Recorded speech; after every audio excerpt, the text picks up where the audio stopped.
I mean, we got here first thing this morning, and it's just amazing to see that the streets were already lined with fans who were desperate to secure their position so they had that perfect view of the buses. And people have been waiting for so long for this moment, for 22 years. It just means so much to them. And people of all ages as well. We spoke to a family earlier who had come over from Northern Ireland and said just how much the team means to them. But what a season they've had, and what a result they've had under Mikel Arteta to get them to this stage. And everyone is in just such great spirits. And you can hear the music already. There are people who are hanging out of their windows, sitting on their flat balconies, covered in Arsenal shirts, Arsenal fans. And everyone is just so happy to be here. And the sun is shining on the Emirates Stadium, which is just perfect description of how everyone is feeling. Very bright today. Yes, you've heard the emotion and you've seen the emotion on many of the fans' faces, and not wanting last night's defeat to Paris Saint-Germain in the Champions League to overshadow just what an achievement winning the Premier League after 22 years is for this football club. I mentioned, Emily, there are 4 buses, which by the way, we've got vision of them from the skies, and they do keep teasing to move forward. They're edging forward very, very slowly, so they'll be with you very soon. But a moment to reflect on the women's team's achievements as well. Here we go, the buses are moving towards you, Emily. Winning the FIFA Women's Champions Cup, off the back of winning the Champions League last season, this is also a team to celebrate. Yeah, absolutely. We were here last season when the Arsenal women's team were able to have their trophy lift for that Champions League win, as you mentioned, and there was a brilliant atmosphere then. But today, a year later, this is just on another level, because not only the women being celebrated, but the men as well, winning that title that they have wanted for so long. For 22 years they've had to wait. But yes, we must recognise the women and their brilliant performance that they've had this season, captained by Kim Little. And we should see them on the buses. We'll see initially the men's team on the first bus, followed by support staff, and then the women's team, and then there should be members of the Arsenal community on the final bus. And most importantly, we will see those 2 very shiny trophies in the team's hands, and that is a moment that these fans will want to share with Arsenal. The Premier League trophy there, pride of place, and hopefully being held onto quite tightly on the front of the bus there that is hosting, on the open top bus that is hosting the men's squad, coming out first, making its way slowly over the bridge now, away from the Emirates. And in a few minutes' time, it will then be greeted by the thousands of fans, first on Holloway Road, who have been waiting to celebrate this moment for hours today, but for more than 2 decades in this club's history. These are images that Arsenal fans in London today and around the world will be keen to remember for a very long time to come.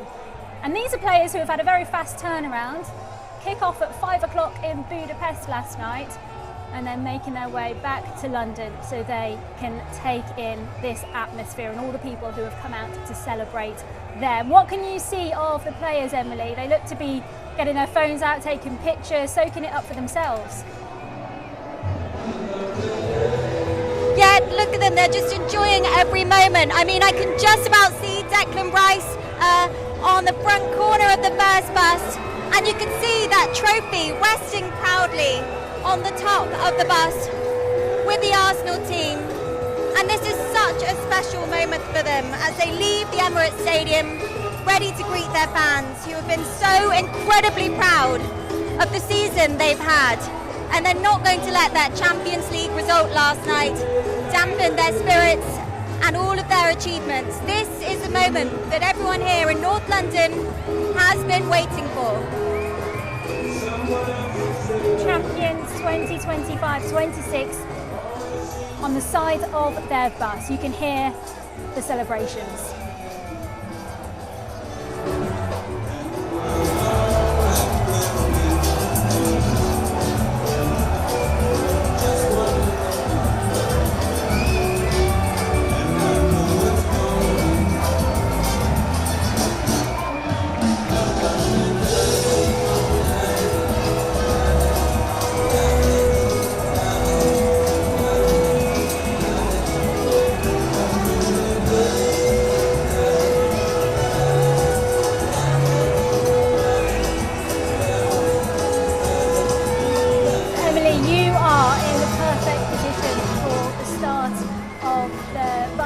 journeys around North London. They are moving quite slowly, but I mean, who blames them when there is so much to take in? And even before they've met the crowds, you can just fully met the crowds, I should say, because there are many more for them to come along the 5 Mile route. You can just hear the atmosphere and also how much it adds having that DJ in that front vehicle as well.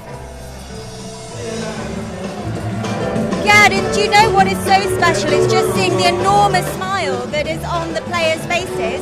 And Mikel Arteta, who's looking very happy in his shades, and he has his arm around someone on the bus. I can't quite make out who it is, but the joy that is amongst them is just amazing and so wonderful to see. And yeah, a few of them are dancing as well. I mean, how can you not? On a day like this, the music going, it's hard not to. And we've got the women following closely behind. I think I can just about make out Kim Little and a few of the other players as well, who are really enjoying this moment and have their trophy to celebrate as well. And then behind them is the support staff and members of the Arsenal community, who are enjoying every single moment. They're waving to people who are hanging out to their balconies, and everyone is dancing, everyone is on their feet, and this is a moment that they will remember for a very long time.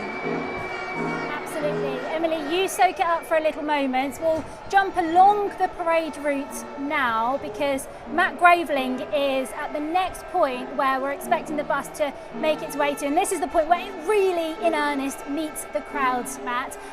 I'm expecting the sound to go off the scale when it does. I think people are starting to realise something's happening. Either they're following it on social media or they've been told by a friend who's further along the route. I mean, phone signal, I must say, isn't great here, Priya, but yeah, there's definitely a feeling of excitement.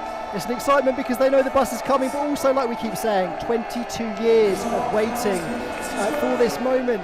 Mikel Arteta, who of course played for Arsenal, he won the FA Cup with the team. He's now taken the helm since 2019, and he gets to be on board that bus as he comes through this city, which now means so much to him after he spent so much time, of course, under Pep Guardiola's tutorage up in Manchester. He's now been adopted here in North London, and he gets to lead his team on that bus route, along with the women's team, of course, who won that trophy, the World Club Championships, back in February. So it's very much a community feel here.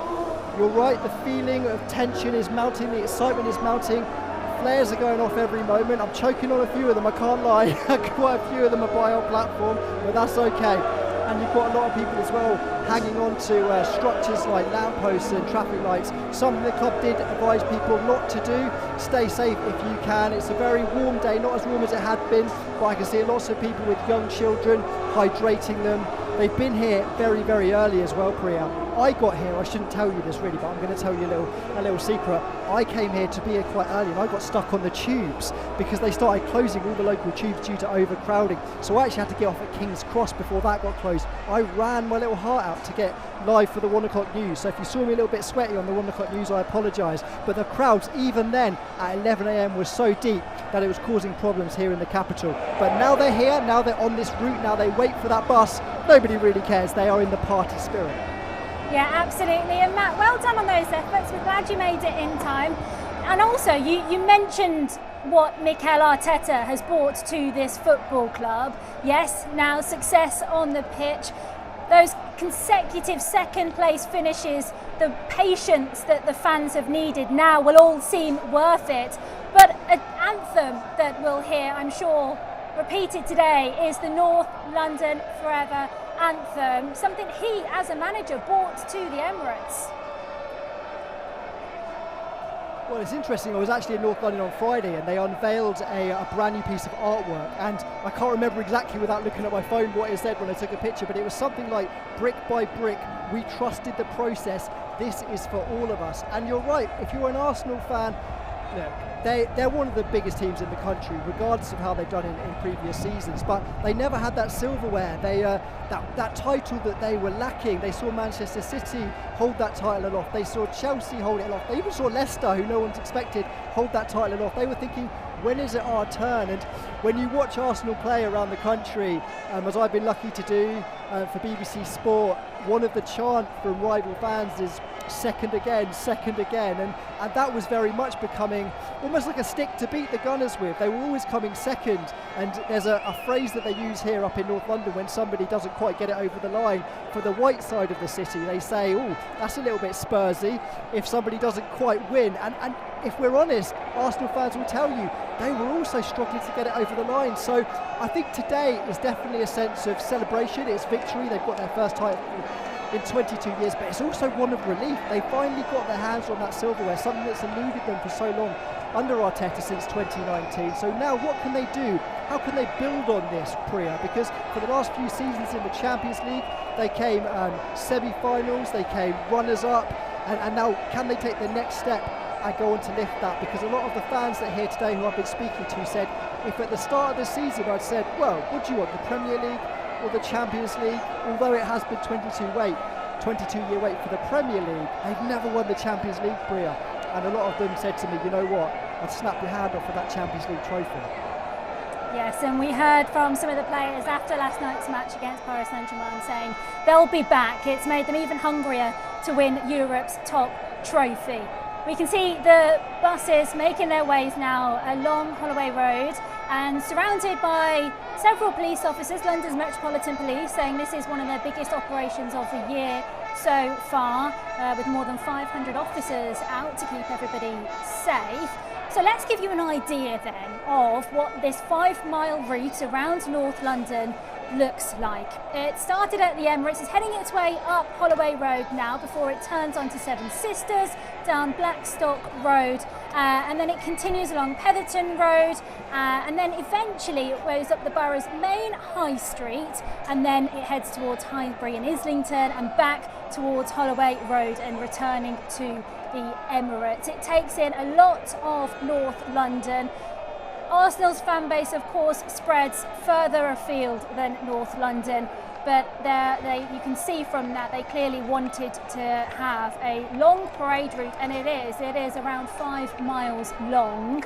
On Seven Sisters Road for us, so the bus hasn't quite made it there yet, but poised and still packed with fans around him is Chris Slegg. Chris, can you put into words what this football club means for this part of the capital? Well, I think what puts it into words is just how deep this crowd is. So we're close to Finsbury Park Station here, about a mile into the route, and the crowd here is just getting a sense of anticipation that those buses are on their way now. Behind me, that crowd is about 20 rows deep. And the people at the back are barely going to get a glimpse of the buses when they come past. But it just doesn't matter to them. They just had to be here for this moment. I've spoken to people who have come from up north, from Chesterfield, someone who's flown in from Ireland as well. We've seen flags from all over the world, whether that's London communities or people who have come from even further afield to be here. People who have been here since the early hours of the morning who were telling me they just couldn't miss this moment, a moment they've waited 22 years for. And yes, there was a hope that it might be an even bigger party had that Champions League final gone their way. They missed out, of course, by the narrowest of margins, and it really hasn't taken much of the edge off at all, because there is just so much excitement here that those buses are now on their way towards the Seven Sisters Road. And when they get here, I think there's going to be a cacophony of noise and colour and emotion and excitement. One fan I spoke to, she said it just feels surreal. Until I see that trophy, I can't believe it's actually happened. Well, she's going to see it very soon. Yes, and I think you encapsulate, the sentiment of fans who are watching this live with us as well. There's a comment here from Charles Davey who says, what Arsenal have given this community is incredible. Enjoy the first bus with the men's players, the second, well, it's actually the third with the women's, but also all the staff as well, because saying that they do so much for the area. We are all so proud. Just to remind you, you can get in touch as well. Tell us your thoughts and feelings today as you watch these images. Your voice at bbc.co.uk. But Chris, this trophy comes in the 7th year of Mikel Arteta's reign and era at the club, but you get the sense that it is just the beginning, or at least they hope it is, in terms of silverware. I think that's so true, the positivity around this place, that this is the beginning of something. 22-year wait, by the way, the longest that Arsenal have ever had to wait since they won their first league titles back in the 1930s.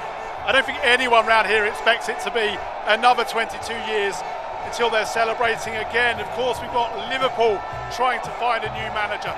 Chelsea just appointed Alonso. Manchester City yet to confirm Maresca. Manchester United, who have got Carrick in his first full season, but all of them to an extent in a period of transition. And then you've got Arsenal, who appear to have all of the kit and parts that they need. Absolutely, Chris, you've explained it. I'm going to interrupt because you've explained it so well, how set the club will feel. But let's just cross now to Matt, because he's got prime position to see the bus. Guys, the buses are going past. As you can see, the lead bus had the Premier League trophy on the top. I'm actually taking a little filming of myself for my own video. I'll better stop that now. I'm on the BBC. Absolute mayhem here from the crowds.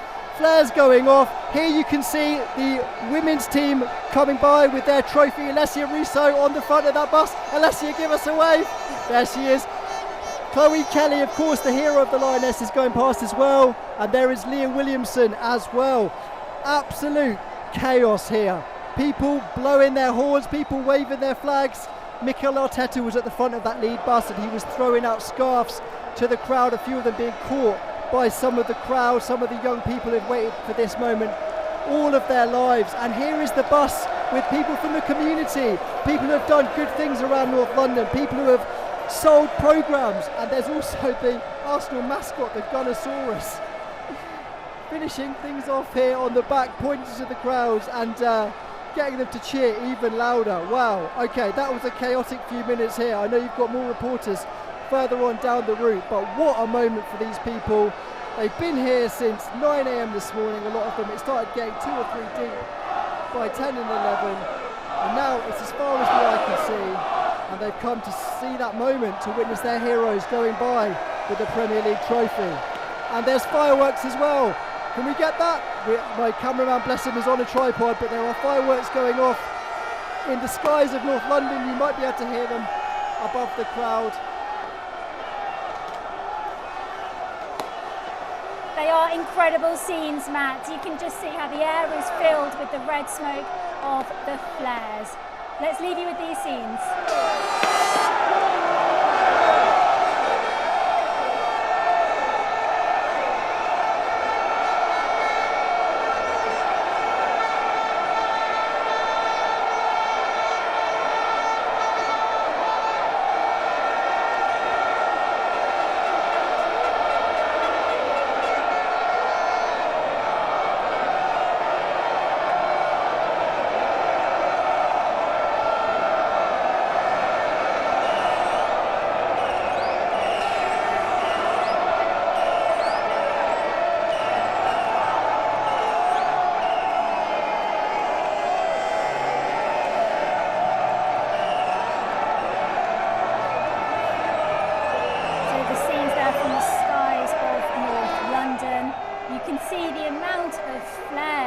Following along the parade route as the 4 buses make their ways along the route that goes all the way around Islington, taking in a 5-mile route, so there'll be plenty of opportunities for fans there to see the players and their heroes as well. And it's nice to see some of these players smiling as well, and being able to appreciate this moment, having seen the heartbreak on some of their faces last night, having lost to Paris Saint-Germain in the Champions League. But it is not taking it away from celebrations.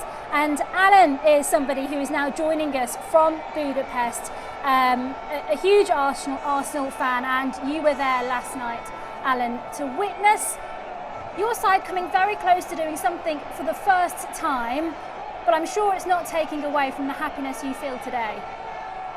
No, we have to be really pleased with the season as a whole, and winning the Premier League after such a long time was the priority. It would have been the icing on the cake last night, but I don't think we were good enough, and I think it was, simply that PSG held their nerve for the penalties. I'm not saying they massively deserved it either, but they just slightly better quality during that penalty shootout, and that was the difference. I know you were watching it as well, Alan, with your son, who I don't know if he's with you, but he was in the stadium with you, and he's 21 years old. So seeing his club, your club, win the Premier League for the first time in his life, can you put into words how special that feels? Yeah, it was a bit of a joke, really. I told him that he jinxed it once he was born, because as soon as he was born, we didn't win it again for a very, very long time. But it was great to be there at Crystal Palace with him last week and enjoy the celebrations, watch the trophy lift, and then we headed back to those streets that you've been showing last Sunday night, and really enjoyed a great atmosphere. It's a shame we couldn't have made it back for the parade, but it was important to be here just to see if we could witness history. It wasn't to be, but let's hope for a third time lucky. Yes, I mean, what does the wait for the Premier League trophy, how does that kind of add to the sweetness of today? Look, I mean, we're a club that have a great history. There are a lot of people out there that believe it was only fostered by Arsene Wenger from his arrival at the club, but now in the 8 years either side of his time at the club, we've won as many top flight titles as we did in the time that he was there. So we've got a sustained history. 22 years is far too long for a club of our size. Other clubs have much longer streaks without, but I heard one of your reporters say earlier, from the 1930s onwards, Arsenal are one of the top three clubs in the country, along with Liverpool and Manchester United. But the key thing that those two have is that all-important European Cup. And it's been a bit of a stain on our history that we haven't been quite so good in Europe. But I think there's plenty of time for that to change. And the fact that we're getting so close, and Mikel Arteta, he had to really sort out the club. It was left in a horrible mess by Arsene Wenger after 10 great first years. His last 10 years left the club in a bit of a mess. Unai Emery couldn't turn it around. Mikel Arteta did. It took him a little bit of time, but he improved season on season. And I think that's one of the key things. He tends to learn from his mistakes. He tends to be better every year, exponentially. So I would actually then expect us to go one better in the Champions League within the next 2 to 3 years. Just for our viewers watching, some of the scenes from North London there on your screens, looking absolutely rammed full of supporters, trying to get a good glimpse. Alan, before we say goodbye to you though, what do you want Mikel Arteta to do now going forward to build on this? Look, there's a little bit of discussion about the tactics last night. I think they've been lost in a very completely opposed argument from two completely different sides, where probably, as usually is the case, especially on social media, the in-between is probably about right. There are people saying that we defended well. We certainly did, and we've done so all season. There are people saying that we should have taken the handbrake off, and there are people saying that if we did, we'd have probably got smashed 3 or 4-0. I think there's a middle ground to find, and once we went 1-0 up, we just didn't find it, unfortunately. Well, Alan, enjoy the rest of your time in Budapest. I know there are still many Arsenal fans still out there, and some of the scenes have also replicated the sense of community in North London today. But these scenes from Islington, from not too far from Arsenal's home ground, the Emirates, really encapsulate what this win after 22 years of trying for the Premier League trophy for Arsenal's men means to not only to the club but to North London. There's 4 buses parading around the 5-mile route carrying the Premier League trophy and the men's side at the front, followed by some of their staff, and then there is also the women's team on the 3rd bus, having won the FIFA Champions Cup in February this year, beating the Corinthians at the Emirates. That game was held actually in front of a 25,000 capacity in the stadium. And the women's team also saying goodbye to some notable players, Beth Mead and Katie McCabe amongst them. Katie having won every trophy there is to win for Arsenal with her tenure at the club. Heavyweights that many of the people out in North London today will want to wave goodbye to. Chris Slegg is one of our reporters out on the route on Seven Sisters Road, which is basically the northern part of the parade route, and the buses are imminently, they are crawling, making their way to you. Have you been speaking to anybody? What's been said? Yeah, you can feel the excitement building here. People know that the buses are on their way up the Seven Sisters Road. You can hear the helicopter and the drones in the sky getting the aerial footage too. And the sense of anticipation building in the crowd. People have come from all over the country to be here. I've got Joe and his son Traven, his sister Sasha as well. Joe, you'll remember 2004. Is this even more special? This is a bit special, very special. Been knocking on the door for the last 4 seasons now.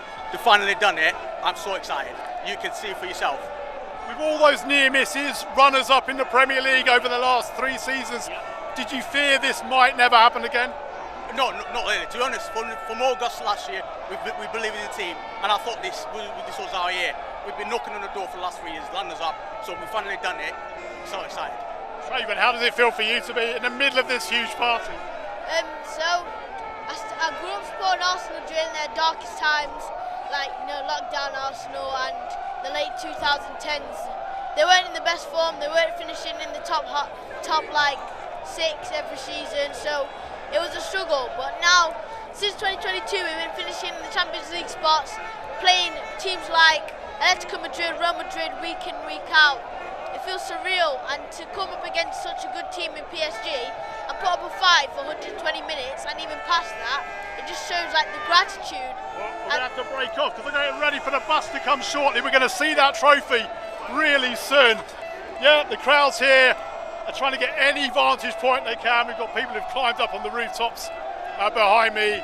People who've found lampposts as well, just to get a glimpse. They want the first glimpse when those buses come round that corner. Not too long from now. Chris, you get the impression, and it's obvious really, success is addictive. All these thousands of fans, hundreds of thousands expected out in London today, they'll want more success. They will want more silverware to be coming home to the Emirates. I mean, Mikel Arteta's contract's up at the end of next season. They'll be looking to sort that out as a priority, but it will be eyes on the future now. So rare, isn't it, in modern football for a team to keep faith in their manager, to stick with their manager through thick and thin. And there's been many difficult moments over those 7 seasons when many of the fans have been saying, is Mikel Arteta the man to take us over that line? He was always saying, Arteta, trust the process. And I've heard so many fans use that expression to me when I've asked them how they are feeling. They are delighted that the club kept their trust in Mikel Arteta. They enabled him to build his own team. I heard Mikel Arteta speaking this week about what a moment it was in 2023 when Arsenal paid more than £100 million for Declan Rice. That was a statement of an intent, a statement that they were ready to pay the biggest fees, to get the best players, to compete with the other very best teams. And what a player Declan Rice has been. Not just a player, what a man he has been as well. You've heard him speak so eloquently last night in support of those players, Eze and Gabriel, who were the unfortunate players to miss those penalties in the shootout. It feels like Arsenal have the players now. It certainly feels like they have the manager now for perhaps a sustained period of dominance. So like they've never really quite had. We've seen it from Liverpool, we've seen it from Manchester United. Arsenal have always been up there competing. They haven't quite managed to have that sustained period of dominance in modern times that we have seen from those Northern Giants and Manchester City too, of course, more recently. Yes, you're right. A big spend for Arsenal last summer, around £250 million. Not expecting the same in this year's transfer window, but maybe just some finessing of their pretty top-tier squad. Also with some fans, we've got Emily Brown, who's come down off of your podium near the Emirates, and you're into the crowds. Who are you speaking to, Emily? Hello, we are on Drayton Park Road where the buses have just gone through these streets, and I am joined now by some of Arsenal's biggest fans. Guys, how are we feeling? Great. the club's needed this for a long time, so after 22 years I think this is the time that we needed it the most. What was it like watching the players come through on the buses? Yeah, it was so cool. I think as a community as well, I think everyone just like came out today and like put on their best act, and I think it was sick seeing all the players enjoy it as well. After last night, the defeat, but everyone still came out here looking happy, so I think it's really good. What did you guys do when the buses came past? We were cheering them on.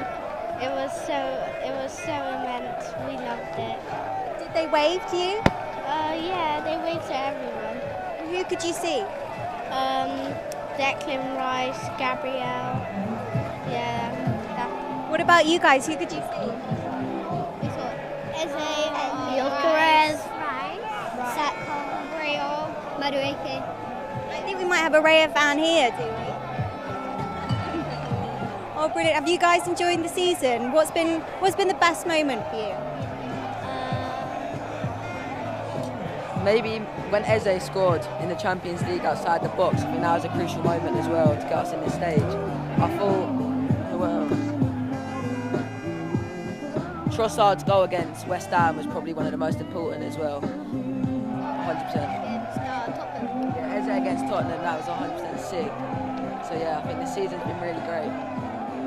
Well, guys, enjoy it. Thank you so much for speaking to us, and please enjoy the rest of the celebrations.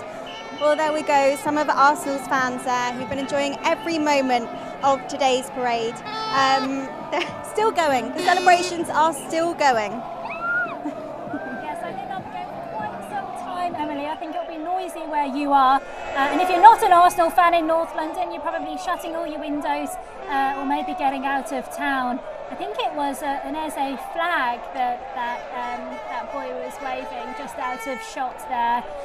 Somebody who has been a key signing and player for Arsenal this season, missing his penalty last night, but it is not taking the shine off the love that many Arsenal fans have for him and the rest of the squad. You can see people here making their way. I'm assuming maybe the bus has already gone past the people on the right of your screen, but you can see the scenes from the sky on the left of your screen. And the pavements packed, as full as they can safely be, marking all the way along the parade route. It's 5 miles long, and it is being soaked up by the thousands of people who can be there. We are getting comments from some of you who are watching with us live from wherever you are. Geraldine here says, I'm watching this on TV, unfortunately can't be there, but so proud of all the Arsenal fans who are turning up today despite our disappointment last night. But as we can say, we are champions of England and we are delighted. Our team is back on top, she says, and the Premier League is the very best to win. Come on, Arsenal, we're excited for next season. Thanks for your comments. Your voice at bbc.co.uk is how you can get in touch with us as you watch Arsenal's victory parade. Chris Slake, let's come back to you. How are you getting on there? What can you see? Yeah, we're just about as far north along the Seven Sisters Road as this parade is going to come before it dives back down south, before it enters Tottenham Hotspur territory and heads back down the other side of the Emirates Stadium. So still a bit of time before those team buses in the Premier League trophy get here. Of course, Arsenal, as all the big Premier League clubs do now, a huge fan base from across the world, from across the country. We've got Harry here among the crowd. Harry, where have you travelled from? We travelled all the way from Sheffield. What time did you set off this morning, or did you come down yesterday? We came down last night just to make sure we could get here early and get a nice spot. Tell me what it feels like to be a part of this and to have got so close to the front. Well, it's incredible to get so close to the front, but I think what's more important, obviously the other week when we won the Premier League outside the Emirates, it was incredible, but to see after last night and after the defeat, everyone still come together and support the team, it's just incredible. And last night, of course, so close to doing the double, it wasn't quite to be. Does that take anything off of this occasion at all for you? Absolutely, absolutely not. Because of the turnout, it arguably makes it greater. And I think winning the Premier League and all this is great, but I think the seasons to come it's going to be even greater. I think this is the start of something better. Feels like the start of something. You feel like Mikel Arteta can perhaps now bring the big trophies here on a regular basis? Yeah, absolutely. And I think with Pep leaving, teams doing rebuilds, Slot leaving yesterday, I think it could be really dominant for Arsenal in the years to come. your mum over here. What's it like for you to be here? It's just amazing, it really is. It's so exciting. The team's amazing, Arteta's amazing, and the fans are just wonderful. It's really good. And despite the disappointment of the penalties last night, of course, Eze and Gabriel, the unfortunate players to miss, do you think they're going to get some extra words of support and encouragement? Absolutely, yeah, we love them, regardless, yeah. Everyone here so behind the team, so behind the players. So what for next season are your hopes then, Harry? The treble, that's my hopes. That's what I want, and I think we can bring it home. I really do. I think you're not the only person who feels like that in this huge crowd. This, no exaggeration, one of the biggest parades we've seen in any sport in the capital. You can put it close to the London 2012 welcome back for the heroes who won gold on home turf for the Rugby World Cup back in 2003 as well. Estimates of well over 500,000 people on this huge route, and those buses slowly winding their way down it towards us, and they shouldn't be here in too much longer. Anticipation building. And we'll be sure to come straight back to you the moment you have eyes on the bus there on the Seven Sisters Road, Chris. You can see here we've got view from the sky and also at street level at a point where the bus has already gone past. And Matt, you are at one of those points on Holloway Road. Do people believe what they've just witnessed? See, I don't know what's really going on, if I'm brutally honest, Priya. Basically, about 5 minutes ago, we did have barriers separating people from the road. I'm not sure if people decided to jump the barriers or if they've opened the barriers, but whichever way it's happened, the road has now been engulfed by a sea of red. The bus, I should say, just behind the camera will be doing a big loop, 5 mile loop, and it'll be coming back up this Holloway Road, and it will take a right back into kind of the area of the Emirates Stadium. So people here are clearly walking in that direction. That is the direction of the tide, as it were, the direction of the current. All these, the sea of red is going to where the bus is next going to be appearing whenever it finishes doing its 5 mile route. Yes, so you're basically at the start point and the end point of the 5 mile loop. Matt, I think it's worth reflecting as well on some of the key players, some of the much loved players that are on top of that open top bus who have been such key figures and played huge parts for Arsenal this season. I'm thinking, yes, of David Raya, perhaps his save against West Ham towards the end of the Premier League season. But you've also got Gabriel, who despite missing his penalty last night, everyone was keen to make sure that they didn't forget his contribution for Arsenal to win the Premier League. I'm not going to lie, it's so loud here. I'm just going to pretend like I heard that question and give you a really nice answer about Arsenal, because I think it was about how good they've been this season. So I'm going to tell you that I think actually in the transfer window in the summer before this new season started, they really did do a nice bit of business. They brought in Eze, of course, from Crystal Palace, their South London rivals. He's gone on to do big things. He didn't really turn up, it's got to be said, in the final in Budapest last night, did he? But he scored that hat-trick against Spurs, which really made him, a hero in the eyes of the Arsenal fans. And of course, he was a boyhood Arsenal player. He played in the academy at just 9 years old, so he would have been absolutely gutted to be one of the two players who missed that penalty last night. And of course, they brought in Victor Gyökeres. They were missing a striker, they were missing that target man, and although he didn't start in Budapest yesterday either, Priya, he's been fundamental in bringing this team up the league with some of the goals that he scored. But really it just felt like a team that had clicked. That centre-back pairing of Saliba and Gabriel have been there for almost all of the season, and then you've got the introductions of players like Timber and some young players as well coming down as well, like Dauman. It really feels like something that Mikel Arteta can grow on to turn that Premier League, that Champions League runners-up medal into a Champions League trophy. I'm Absolutely. not sure if that's what you asked me, but hopefully that tells you just how good they've been this season. Matt, you played it very smooth. You're ever the pro. You kind of got there, yet pretty much answered the question. I can see on our screen though here that the bus is making good progress down Seven Sisters Road and towards Chris, whose atmosphere is filling up with the smoke of the red flares. You take us through this moment, Chris, as the bus comes past you. Yeah, the atmosphere has just gone up a notch or two here. All of the camera phones have come up into the air as the fans all around me, and this sea of red pyro smoke, if they can see through that, these fans are going to get a glimpse in a moment of what they've been waiting since the early hours to see here. The team buses on their way past, bringing that Premier League trophy that they have waited so long to get the chance to see again in this part of London.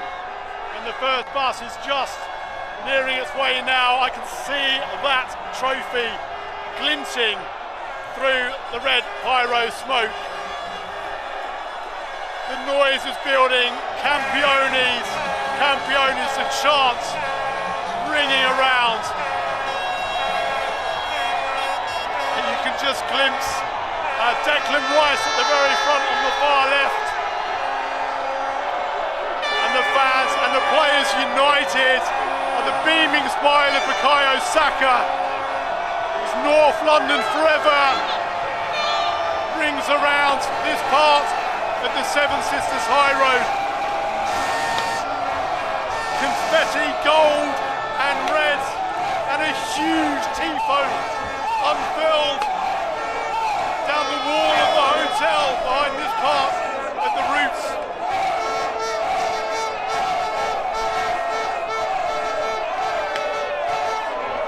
The women's team bus as well, a chance to celebrate that FIFA World Club trophy. Kim Little cheering on the fans, cheering back at her. Of course, they won the Champions League last season. They had their own parade for that, but more silverware for them this time round as well. And then the support staff and the fans as well with the bus. Well, what a moment here for everyone who has waited so long.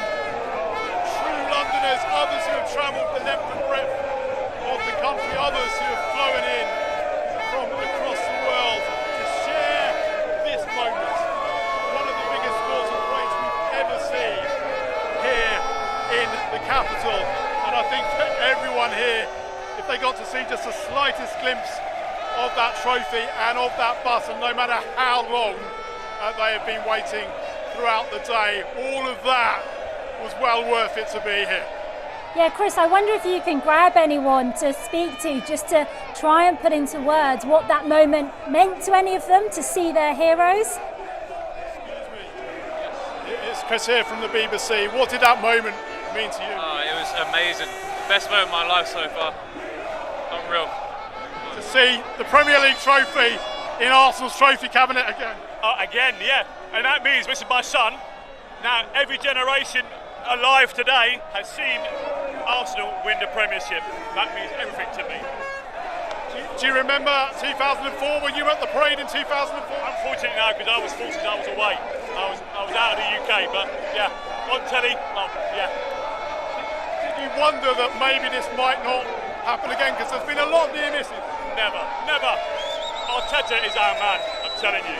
And be honest, have you always felt that? Because I know there's sections of the fan base who weren't convinced he was a man. No, he's always been my man. I trust the heart, I trust the badge. He's the man, he's going to do the Champions League for us as well. Honestly, I think. And already looking ahead to next season, do you feel well placed? Do you feel perhaps that you are the team to beat now? Oh, definitely. Yeah, they ain't going to touch us. No one's going to touch us. I'll come back next year and tell you that again. Okay, we'll hold you to that. Maybe we will see you at another parade next year. I think that just sums up the confidence in this crowd, the mood here on this part of the Seven Sisters High Road. Yes, there's nothing like the football fans' confidence when they have just won the Premier League trophy. And it is something that these fans have waited for 22 years. You can hear and see just what it means.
thousands of Arsenal fans on the streets of North London. We know there are many more of you watching along at home as well. Your voice at bbc.co.uk. You can send us an email with your feelings. Seeing Arsenal's men lift the Premier League trophy for the first time in 22 years, with Arsenal's women celebrating winning the FIFA Champions Cup as well. Our reporter Matt Graveling is just one of our reporters who are out in North London trying to grab a few fans. I can see Matt. They all seem to be dispersing. What's going on? I've just, a guy's just gone past me and he's just given me 2 ice creams, one for me and one for my my cameraman. So I'm going to put those in my pocket and you watch, those are going to be melted by the time we finish this live. So yeah, if I have big wet patches on my pocket. Right, let's see. I'm going to just grab people basically for you and see how they're doing. Oh, here we go. Right. How does it feel to be champions after 22 years of waiting with no swearing, please? Oh damn! It's amazing. It's like it's a crazy feeling. I don't know how to explain it. It's just I'm over the moon. That's all I can say. This is the man that gave me the ice cream. Look, here we go. Look. Thank you very much for that ice cream. First and foremost, a celebratory ice cream for 22 years in the making. How does it feel today? Wonderful. The happiest man in the world right now. And plus, it's my birthday tomorrow as well. So it's a win-win. How old are you tomorrow? 23. So you do not remember the last... if I say to you the Invincibles, you know what I'm talking about, but you don't remember that. Unfortunately not. So I'm still experiencing it now and I'm the happiest guy. Talk to me a little bit about last night, because obviously you wanted 2 trophies on that bus, but it was only 1. But I guess it doesn't seem like that really We're still matters. the champions of England, so we don't care. They're not well. Come on, boys. Thank you very much. I'll let you gents go. Thank you for that ice cream. That was very kind of you. Can I speak to you, madam? No, not everybody wants to be on the television. Right, I'm going to see if anyone else will have a chat with me. Guys, we're just chatting about Arsenal. Could I ask you briefly about your thoughts? What brought you out to North London? I mean, obviously it's a celebration, but there's so many people, it's craziness. Why did you have to be here? Say again, sorry? Why did you have to be here today? I had to be here because I was waiting 22 years for this. When we won the Invincibles, I was like 9 years old. So I didn't actually experience winning the league, you know. So this is all worth it. So quick maths means you're 31. Yeah. Best day of your life? One of the best days of my life, yeah. You know what? You know what the best day of my life is? You know the FA Cup in 2014? That was one of the best days of my life. Because I was watching at the Emirates screening and we all pitch invaded. That was the best day of my life. But this is probably the second best day of my life. Second best life. I assume you're not married or any kids. We won't tell them about that. Congratulations. Enjoy your day. Thank you very much, my friend. Right. Shall we see if we can speak to a couple more people before we are actually slightly tethered to our live location as well, I should say. Gents with the horn, come over here. Arsenal! Arsenal! Talk to me briefly. Where have you come from, sir? You like Bradford! Bradford! Bradford! What do you mean? I don't know!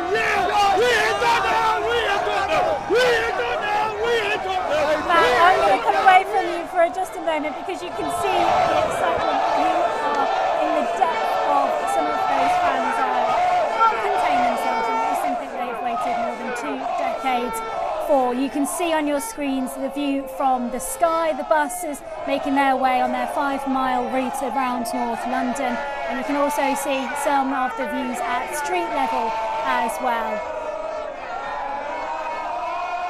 The views here in North London are being watched by people around the world. There are so many people who wish they could be there but are not. We are reading some of your comments as well. Your voice at bbc.co.uk. You can send us an email, that's how you can get in touch today. And there's Jodie, hello to you, in Finland, watching all the way from Turkey. This is amazing, they say. I lived in London during the Invincible era and it was amazing then being a part of all of that. So proud of our current team. And all of the support staff as well, not forgetting the wonderful women's team. Thank you for your message, Jodie. It's good to hear from you, and nice to know you're watching from so far afield as well. Not the only one to do so. Josh Feldberg, you're joining us now from Barcelona, part of Spain Supporters Trust. What does this day mean to you? Well, so it's the Arsenal Official Supporters Club of Spain, so just to correct you, you're not Carré. What does it mean to me? I just feel happiness, feel joy. Feel a bit sad for the players, like for last night. I think that's the kind of saddest thing for them, but like like overall just pure joy. Really happy also for the younger generations, like we've got my nephew and all the kind of young fans like in their early 20s who've really been at the forefront of kind of the cultural transformation at the Emirates, which like our club has led. So for them to be rewarded is brilliant. And pretty cool, so I've seen us win like a few titles and I'm very lucky for that. But like honestly, just seeing those people who've never seen it enjoy it, like that's just beautiful to see. Josh, I can hear that you are trying to tell everyone just what this day means to you, but I do want our viewers to be able to hear you a little bit better. So we're going to come back to you, and I mean you can just see how loud it is as well on the streets of North London. Of course, Josh, not the only person who is part of Arsenal's international fan base. Have a listen just what it means to so many around the world.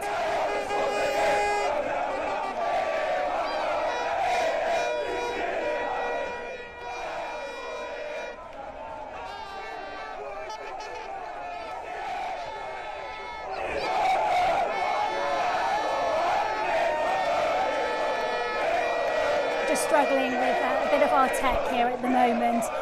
You can see though the sort of chaos in North London, and it is chaos that will be beautiful for so many of Arsenal's supporters who are not only out in London.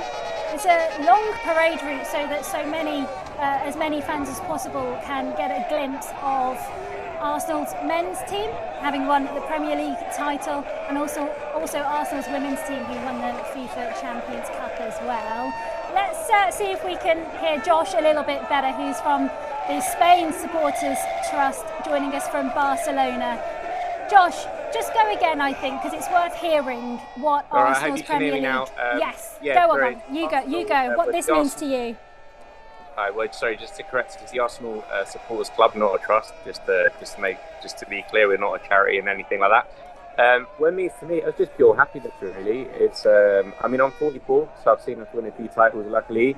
But to see all the kind of, obviously for myself, it's enjoyable. But like younger family members, younger friends, all people in the Supporters Club in their kind of early 20s, they've never really seen us win a trophy or remember it.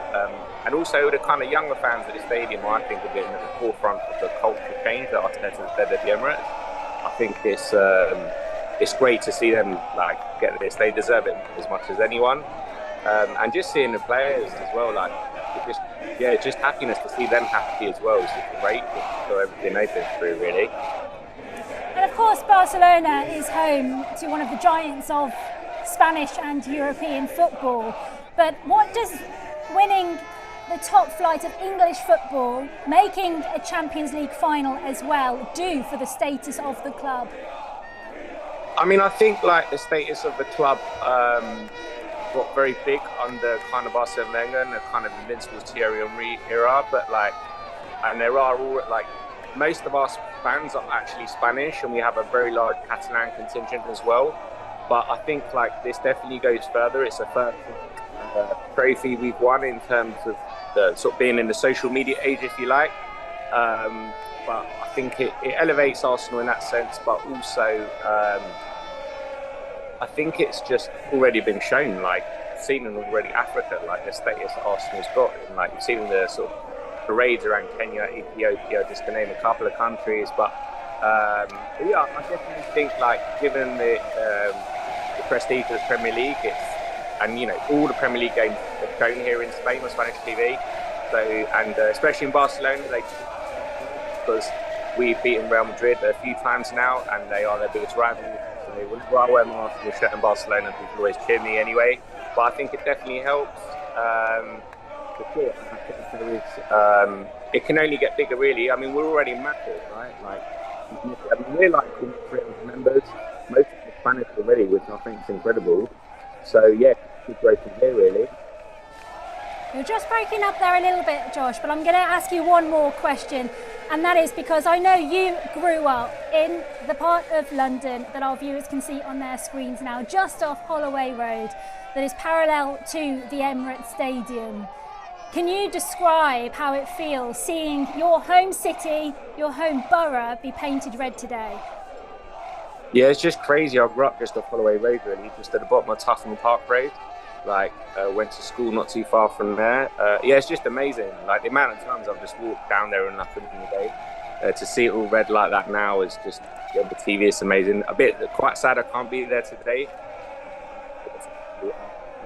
I know it will last. It's a little bit like, after you go to places like Naples, right? Like, kind of memorable trophies they've won, like, you still see remnants of parties they've had there in the past. It's kind of, North London's a little bit like, we're a bit different in North London. Like, it's such a kind of urban centre, like, especially where the old Abbey was, the Emirates is. It's still like a very urban area. So, like, it's just very much still a community club. Always has been, always will be, but with a global brand. And just to see that now, just all the local people coming out, it's just beautiful. And I can see, Josh, you are saying all those words with a big smile on your face. Thank you very much for talking to us and joining us from Barcelona. Josh is from the Spain Supporters Club, and he was just describing some of the scenes. You can see there how packed the streets of North London are. Spain, Josh joining us there from Spain, but as I was saying earlier, the support for Arsenal goes far and wide, and let's try again to hear from some other fans from around the world. Hi, I'm Zhu Xianghui from the Arsenal China Supporters Club. My player of the season is Declan Rice, who transformed our midfield. Winning the league after 22 years taught me that time answers everything. All those years of waiting and heartbreak have finally turned into pure joy and relief. True passion always brings its rewards. Come on, you Gunners. After 22 years, we finally have the trophy home, where it should be, where it belongs. This is a dream come true. Like, I feel so happy. I don't know how I feel. Thank you, Gunners. Thank you, players, for making this possible. We love you.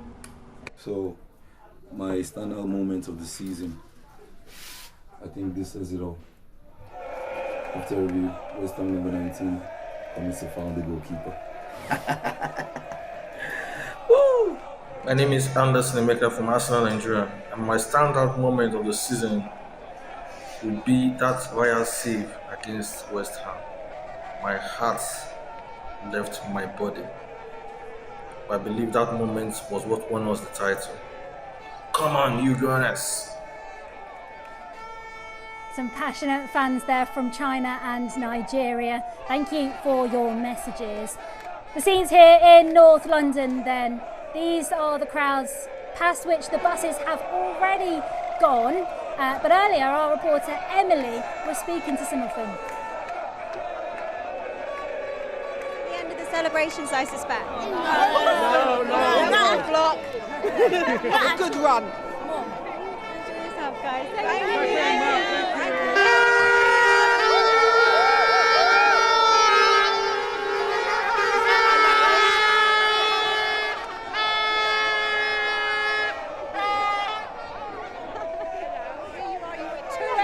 Ladies who have known the Arsenal from when we were small children, including this lady. And here is our young fella, Freddie. Oh, Freddie. Oh, lovely. Can you all say your first names for me? I'm Teresa. This is Freddie. I'm Joe. Mary. And long-time Arsenal fans. Oh, God, yes. I was born in the street behind, so I'm 70 now this year. So you could say I've been an Arsenal supporter since I was born. Oh, wonderful. So this isn't the first Premier League win that you've seen? In 22 odd years. It's been a long time since Arsenal... 22 years. Since Arsenal has had anything to scream and roar about. Yeah, and I suppose the new stadium as well. I remember the old stadium. I'm sure you don't remember the old stadium, you're too young. But yeah, football has changed an awful lot. But some for good, some for the bad. There you have it. That's my take on it. And what was it like watching them in the buses going home? It's amazing. Absolutely wonderful. To see so many people in the area, so quiet normally, and everyone coming together. It's just wonderful. Really wonderful. No, seriously, you've seen people from our street that we haven't seen maybe in 6 months. So it was lovely to see the neighbours as well. It really, really was. Together. We all together.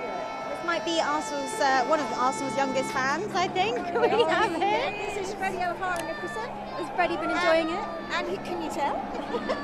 He's had a really great time. A really great time. Oh. He's going to learn all about them as he gets older because he's right. He's got no choice. Yes, he's got no choice. So did you get any waves from any of the players? Yes, we did. I don't know who I was waving at, but yeah, they all seemed to be in good form, didn't they? You know, they were really happy. Shame about last night, though, but hey ho. There's always next season, isn't there? I mean, you know, it would be good if they won maybe a European title.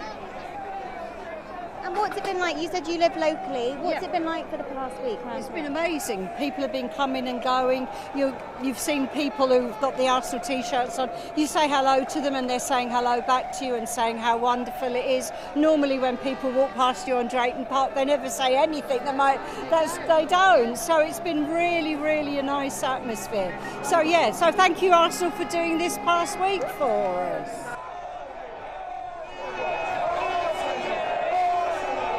Emily got a real sense of community there. A baby wrapped in an Arsenal flag probably sums it all up for this community. And Emily, live with us now, you've grabbed a few more fans. Yes, I've managed to grab a few more people, Oscar and Oliver, who've been lucky enough to see the parade and are going to stay here on Benwell Road to watch it come round again. Guys, what was it like watching them? It was amazing. Yeah, it looked brilliant. It was crazy seeing them in real life. It was just insane. Yeah, it's just so cool seeing the actual players. So I've only ever actually seen them on TV, and it's so different seeing them in real life. And you're clearly good Arsenal fans. What does this mean to you? It means a lot seeing me in real life. It gives me a lot of inspiration to be a professional footballer when I'm older. And yeah, it's nice. Yeah, it's just nice to see them. Tell me what happened when the buses went past. Who did you see? Who were you waving to? I saw Declan Rice, I saw Russo, I saw Saliba, I saw loads of players. Yeah, I saw Declan Rice, Russo. I was waving at Russo, she waved back, and just loads of players. Did you see Mikel Arteta? Yeah. And what did they look like? Did they look happy? Yeah, they look happy about the win, yeah. And how's your day been? Have you been enjoying it? Yes, very good. Yeah, it's been amazing, yeah. Well, carry on enjoying it and hopefully you get to see them again. Thank you so much, guys. Well, there we go. So many fans here who have been so delighted to see their team, to see their players on the buses go through these streets of North London. We're expecting them to come down this road again once more. People are moving about. They're trying to secure their spot to see if they can catch them again. But the atmosphere has just stayed so wonderful, and everyone here is so happy. You can see a lot of people are making their way back here, trying to come and secure another spot to see if they can see the buses again. But it's not just fans of the men's team, it's fans of the women's team as well. You heard there that they were looking out for Alessia Russo as well, and some of the members of the women's team who are also being celebrated today for that FIFA Women's Champion Cup. But yes, it is a day full of celebrations, and the noise here has just been incredible. Everyone is so happy, and us continuing to celebrate a very special day for Arsenal. Yes, Emily, I think the sentiments you're getting from the fans there, and also the images on our screens, sum that up perfectly as well. Let's cross to our reporter Chris, who's on the Seven Sisters Road, which is one of the most northern parts of the parade route. And Chris, can you talk to us as well about the sense of the Arsenal community? It struck me, after they actually were crowned Premier League champions, you had the likes of Eze and Declan Rice, 5 a.m, filmed outside the Emirates Stadium. They want to be with their fans as much as the fans want to be with them. Yeah, that's certainly that sense of unity really coming across today. The minute those buses had gone past here, and I'm sure it's been the same on much of the routes, the fans streamed onto the road behind it, many of them to follow those buses, I think probably all the way back to the Emirates Stadium, just to make sure that they see that Premier League trophy, but firmly under lock and key in the trophy cabinet. I said earlier about the fan I met who says she wouldn't believe this had really happened until she saw that trophy on the top of the first bus, and she got to see that moment. And for everyone who waited here from the early hours it was a weight worth its weight in gold on the top of that Premier League trophy. I can speak to one of the fans who got a front row position here, Liz. First of all, what did it see to see the men showing off that Premier League trophy? It's so fantastic. You know, it's just the fact of the commitment and the drive and the fight. They knew they were going to do it. As I say, Declan Rice, he said it all, didn't he? Really. So it was just lovely to have everybody together here, young and old. You know, the kids, they love it as well, because Arsenal just isn't for the older people, it's for the whole generation, you know, through and through. And you were telling me off camera how you support both the men's and the women's team. Obviously the women had their celebration last year for the Champions League, but was it nice for them to get this full parade treatment as well for the FIFA World Cup, of course, but they wouldn't have qualified for that without winning the Champions League. So from the women's perspective of getting the chance to say thank you, what did that mean to you today? It meant a lot, because the fact is, you know, there was only allowed to be 10,000 people. A lot of people wanted to be here to celebrate with the ladies as well as the men, because the men and the ladies are phenomenal. I can't even say that word, but hey, I'm so excited. I actually had the pleasure to go to Lisbon and actually see the ladies win the Champions League. I so hope that the men could have done it as well, but they won the league anyway, and this is what it's all about: caring for the community, being a team and being one. They were so close last night, Arsenal, to joining Barcelona as the only clubs to win both the Women's Champions League and the Men's Champions League. They fell just short. Do you have the confidence, though, under Mikel Arteta and with this group of players, that trophy will one day come back to the Emirates as well? Yes, of course. I mean, he has built the team. You've only got to look at the actual history. You know, it was Arsene Wenger, second, won it. Arteta has done the same. Second, and won it. 2006, we got to obviously the Champions League. We missed out. We missed out this time as well with the men. The ladies did it, so now it's the men's chance. And behind him, we can do it. Just lastly, tell me about the feeling here today to be a part of this party. It's just phenomenal. I mean, look at how many people have come out. I mean, it just proves what a commitment that we have as supporters for the team that we love and we believe constantly. Thanks for sharing your thoughts with us, Liz. I'm glad you've enjoyed the day. I think it just showed, doesn't it, whoever you support, actually the power of football for this many people, the size of the crowds here. When I arrived at 10 o'clock this morning, took my breath away. Actually, I wasn't quite prepared for just how big this was going to be, and when those buses came past and when that trophy was shown off, well, then it really hit home. I think anyone who was here this afternoon is never going to forget this day. No, I think it'll be etched in Arsenal fans' memories for quite some time. And it's quite incredible, really. We've got a number of you watching from wherever you call home, outside of the capital. There's a comment on our YouTube here saying, these images, however incredible they are not showing the reality today. The entire city is red and white, not just the north of London. And yeah, I can vouch that even on my way into work today, the trains were full of Arsenal shirts and many on the streets making their journeys to the northern part of the capital. But as we've been saying throughout our programme over the last more than an hour now, there are many Arsenal fans joining us from around the world. So let's speak now to Vincent Song, who is the deputy of the Arsenal China Supporters Club. Vincent, describe your feelings today. Well, I think the emotions are actually high. I think we are like 16 hours after the Champions League final where we lost some penalties. But all I can see is people on the streets celebrating, cheering our season. So I am not that disappointed. For me, the Champions League has always been a side quest. I am really happy that we have won the league, and I think that's what mattered the most.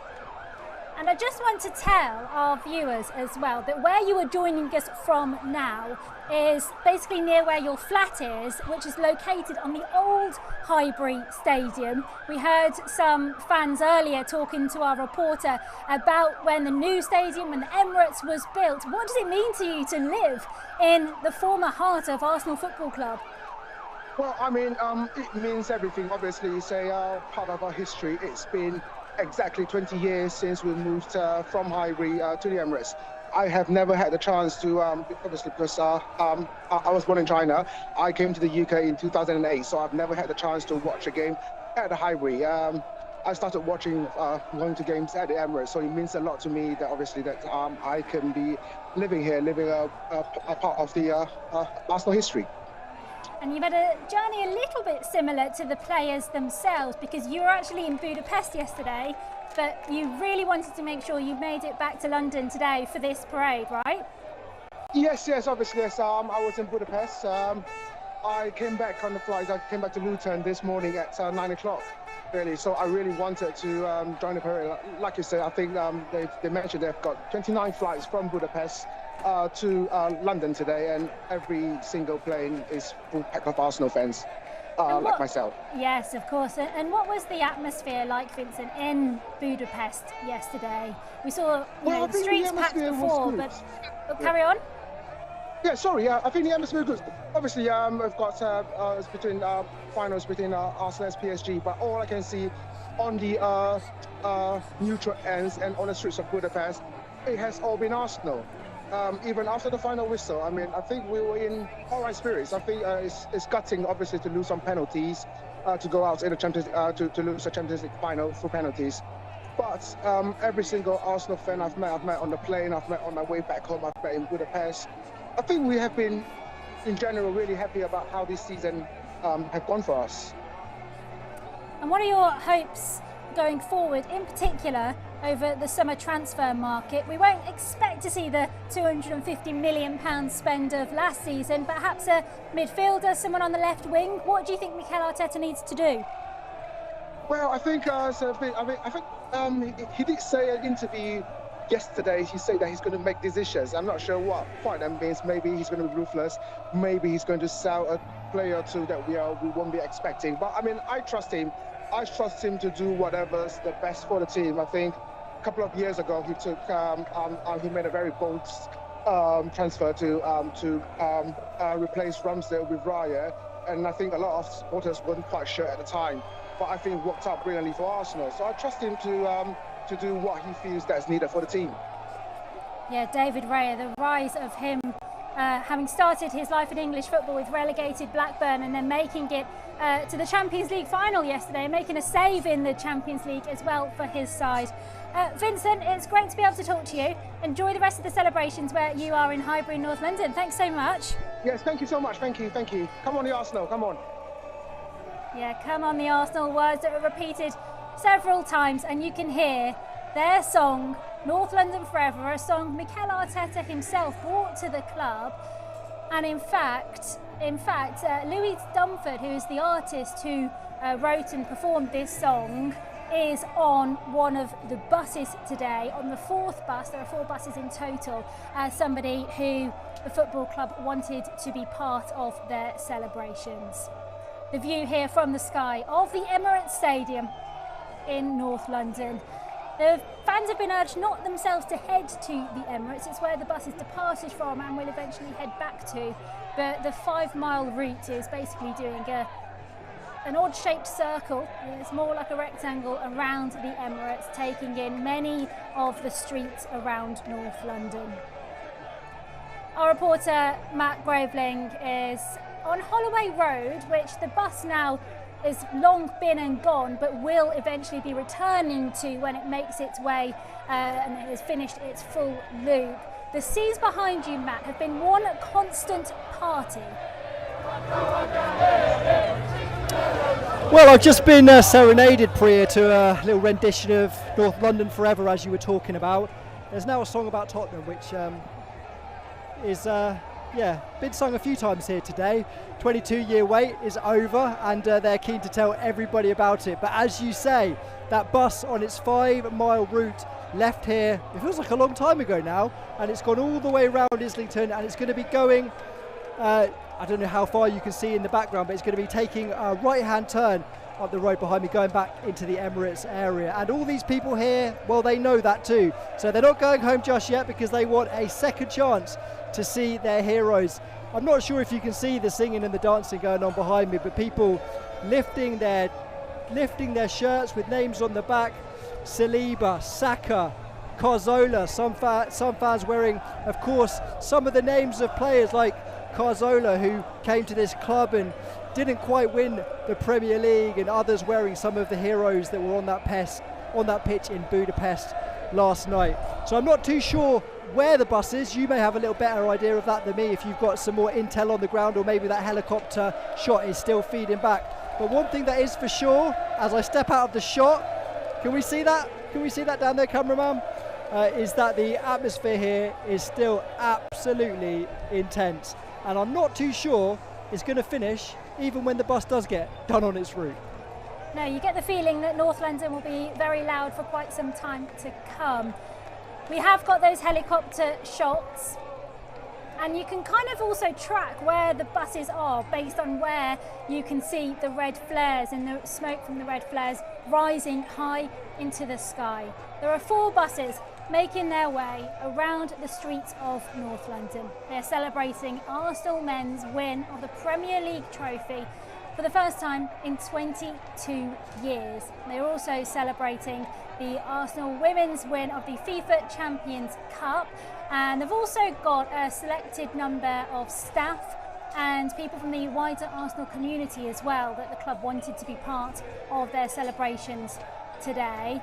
Chris Slegg is another of our reporters on the Seven Sisters Road, which the buses have now gone past, but as you can also see, it does not mean people are going home, Chris.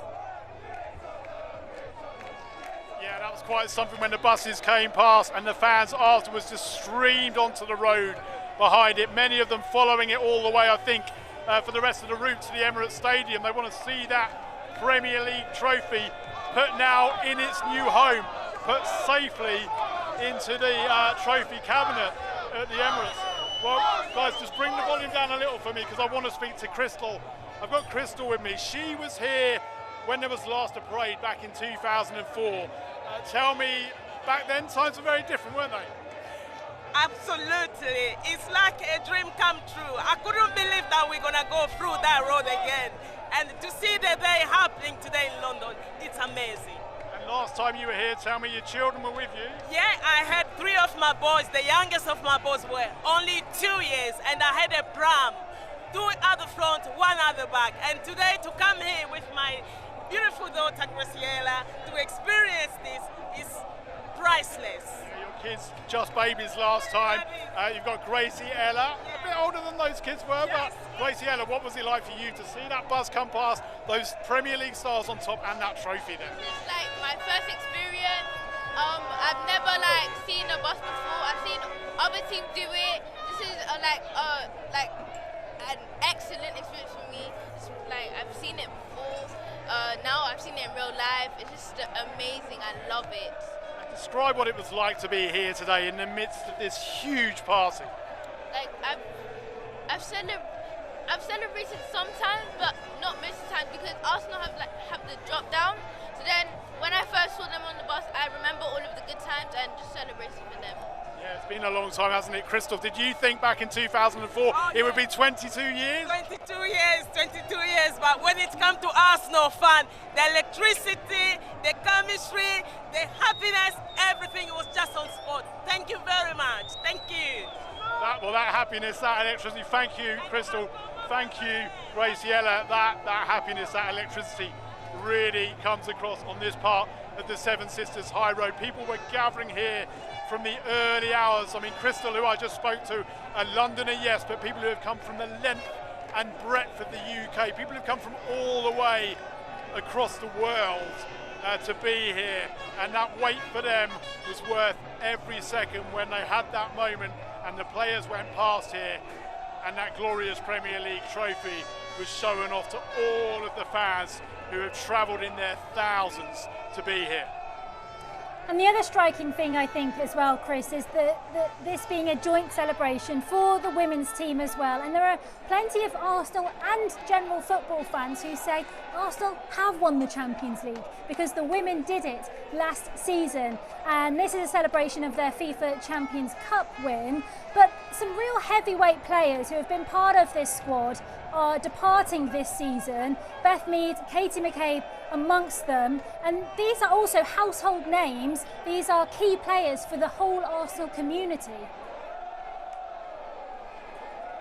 Yeah, to get the chance to say goodbye to them. Of course, Arsenal were the first men's professional club to properly embrace the women's game, quite rightly, probably 2 decades ahead really of anyone else, and they have grown that fan base, and they are truly a club where people support both the men's team and the women's team. And so many people in this crowd today grateful to have the opportunity to say thank you, not just to those players you mentioned who are departing, having done so much for the team, but to all of those players for what they did last year in winning the 2025 Champions League, that shock win over Barcelona in Lisbon. Yes, there was a celebration last year for that, but only 10,000 fans were able to be there. It was on a stage outside the Emirates, and so the fact that they then went on and won the FIFA World Club Cup this January and February had the chance to show that trophy off today, but also to be fully recognised for what they did in winning that Champions League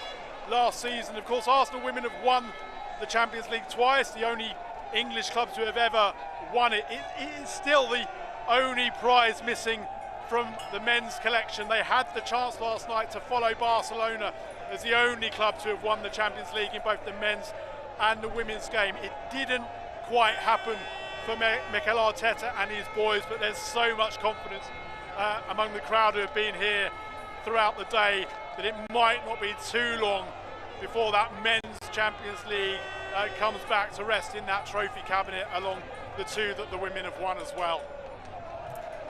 Yes, much has been made, I've seen on my time at least, of the look on Declan Rice's face the moment they lost to PSG last night, but a look that many are saying is one of, we will be back and we will do it again. Chris, we'll come back to you again in a few minutes, no doubt, because the crowds are not going anywhere where you are. We can see from the sky the buses making their way along their 5-mile route, making some good progress now.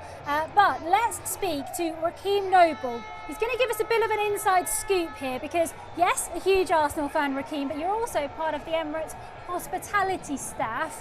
What do the celebrations look like from your perspective? I can see from outside on the high road, I can see the bus entering the fray, thousands of fans lighting off flares, blowing horns, making noises for the people. And yeah, they're striking over the moon, but at the same time, I think there's a bit of activity also inside the stadium where there's people coming in, whining, dining, watching it on the screens on the inside. Bit of matchday hospitality for the pre-parade. But yeah, on the inside and out, there's an electric atmosphere. Everyone's up for it. Everyone's almost forgotten about what happened last night. And just getting on to the positives that we are the league champions. This has been a 6-year journey. And this is, we can say, the start of a new beginning of being at the top end of the table.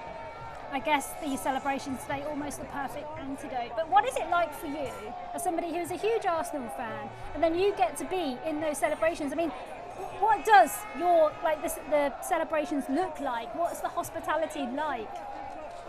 It almost feels just like a match day. It almost feels like a match day, and the main event is watching the team parade around on the bus. You know, we come to the stadium week in, week out for these players, and I'm sure even if they make training sessions available to the public, they'd be filled every week because, you know, people can't get enough of the boys. You know, Rice, Eze, Saka, Odegaard, all of them. You know, people are massive fans of them, and whether they're playing football, whether they're celebrating their highs, confident on their lows, the people will show up. And I was here from around 8 o'clock this morning, and I could see on the streets, people already were coming out. There was people selling merchandise, there was people selling horns and flags and all sorts.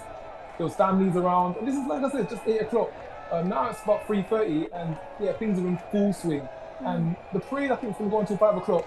And believe me, there will be people out until 8 o'clock, 9 o'clock, celebrating on their own, celebrating, doing their own thing, you know. This is a massive monument for us. 22 years we've been waiting for this, and we're not going to let the issues of last night dampen that, because we're on a really good high right about now.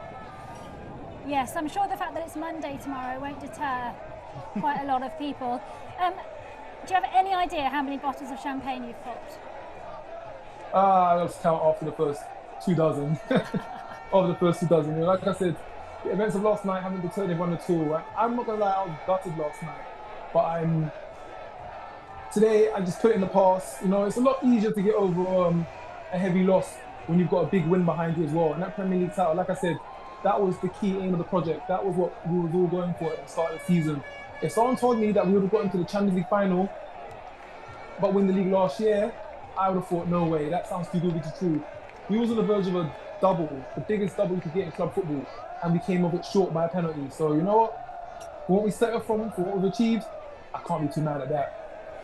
And Rakeem, I mean, how would you describe the feeling inside the club that Mikel Arteta has brought to the club, the wider club, and also the times when patience has been required, the times when questions have been asked about whether he is the right guy without silverware, or at least a Premier League trophy, for so long? What's that feeling like internally? Well, without doubt, many people, myself as well, at certain points wondered, is he the man to get us over the line? Is he the man for the job? He's getting us close, but can he finally take that step and succeed all those around him? And definitely in the season he's shown he can.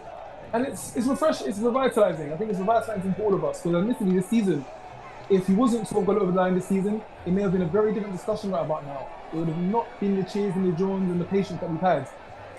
But it's good to now know that we have someone who, they've lived up to their word, they can do what they've said they're going to do. They brought us that happiness, they brought us that championship, and now we can only look into bigger and better things. You know, he's changed a lot of doubters, a lot of disbelievers now believe in the project, now see the light of the project. I've not heard any Arsenal fans too angry at Arteta after last night. You know, we went out there, we held our own, we was on top for the majority of the game. We went down to the wire on penalties to lose that game. I don't think at this point anyone questioning Mikel Arteta knows what he's doing. No one doubts that his ability and that he has a plan. And I feel like now that we've got this championship under our belt, there's a lot more trust, there's a lot more belief, there's a lot more hope going forward, and there's no reason why it will be another 22 years before we bring another championship back to the Emirates or back to Arsenal Stadium. Yes, some conversation around, you know, tactics and the level with which Arsenal keep the ball possession last night, somewhere around 25%. But as you say, all conversations for the future, nothing really taking away from Arsenal's performance last night, or indeed the scenes we're seeing in London today and their Premier League win. Finally, Rakeem, can you remember and summarise the feeling you had when Manchester City drew to Bournemouth, the match that gave Arsenal the win, that sealed the deal? What was it like watching that game? That moment was special, and admittedly, I wasn't watching the game. I knew that they were playing, but I was out that evening, I was working that evening, so I thought, you know what, I'm not going to bother tuning in. Someone notified me, say it's 1-0 at half-time, caught my attention. And I think when it got to about 90 minutes, and I was like, they're really going to do it. No, we're really going to do it. We're really going to get over the line. I must have tuned in for the last 5 minutes, saw the final whistle go. It said Arsenal are champions of 25, 26, over the moon. And I was one of the people that went to the Emirates that night. You know, no one told me to, just a spontaneous feeling. History was being made that night for us, a big moment for our club. I was at the Emirates till about 1 a.m. in the morning, despite having work the following day. That wasn't going to hold me back. And since then, I must say, I've been on a complete high. Last night, of course, we got put down a peg. You know, reality, the real world, there are going to be setbacks. We're not at the final finish line just yet. But it's been a hell of a last 2 weeks, having picked up that title and the manner and fashion it all happened in, and how many people came together on such short notice to celebrate this monumentous moment and occasion. And a credit to the people that are there tonight, because we thought there was a lot on there on Tuesday. You got people flying in from across the globe, travelling from all over just to be here, just to celebrate this moment.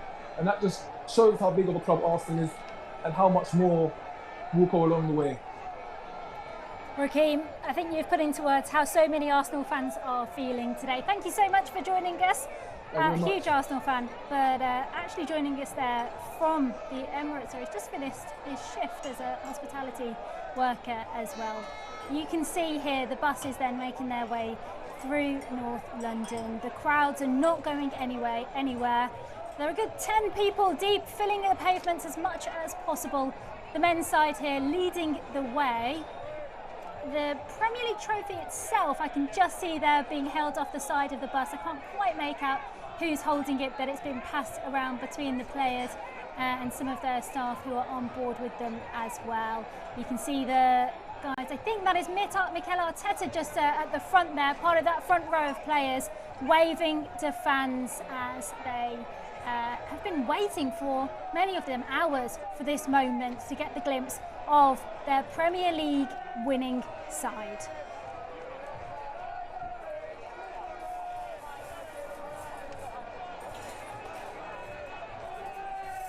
Well, somebody who got one of the first glimpses of the parade buses is our reporter Emily Brown, who has been at the Emirates Stadium, which is where the buses first came from. They left there more than an hour ago now and will eventually be making their way back towards you. This football club has become the heart of something very special for Arsenal fans. Absolutely, Priya. And this moment when they came out through the gates just lifted the mood of North London. There was so much noise and excitement from everyone who were just so excited to see their team parade around the streets. And as they continue their journey, we have managed to catch up with some of the Arsenal fans who've spoken about how important today has been and what it's meant to them. For a long time, so after 22 years, I think this is the time that we needed it the most. What was it like watching the players come through on the buses? Yeah, it was so cool. I think as a community as well, I think everyone just like came out today and like put on their best act, and I think it was sick seeing all the players enjoy it as well. After last night, the defeat, but everyone still came out here looking happy, so I think it's really good. What did you guys do when the buses came past? We were cheering them on. It was so immense. We loved it. Did they wave to you?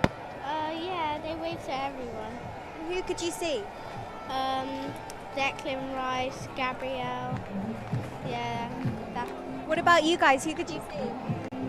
We saw Eze, Gyökeres, Seko, Real, Madueke. I think we might have a Raya fan here, do we?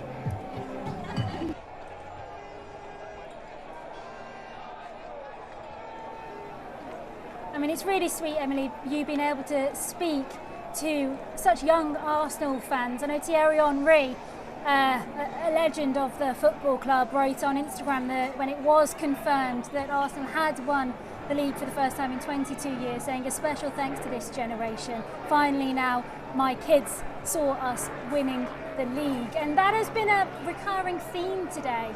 Families out together, people out with 3, sometimes generations of their families. Yeah, there have been so many families out today. We've spoken to a lot of fans who live locally and remember seeing the Emirates Stadium being built, and also remember seeing Arsenal's other Premier League titles wins as well. But they've said that this one has meant so much to them because, of course, there has been that 22-year wait, and hundreds of thousands of people have been lining the street and have almost forgotten what happened yesterday in the Champions League final against PSG, and it hasn't mattered at all, and they've had such a wonderful day, and it's been clear to see on the players' faces as well, and on Mikel Arteta's face, just how much today means to them, and they've been able to celebrate so brilliantly with their fans. Yes, and I know there are some fans still in Budapest who would have wanted to be here. Some, as we've spoken to today already, have got on an early flight and got themselves back to London.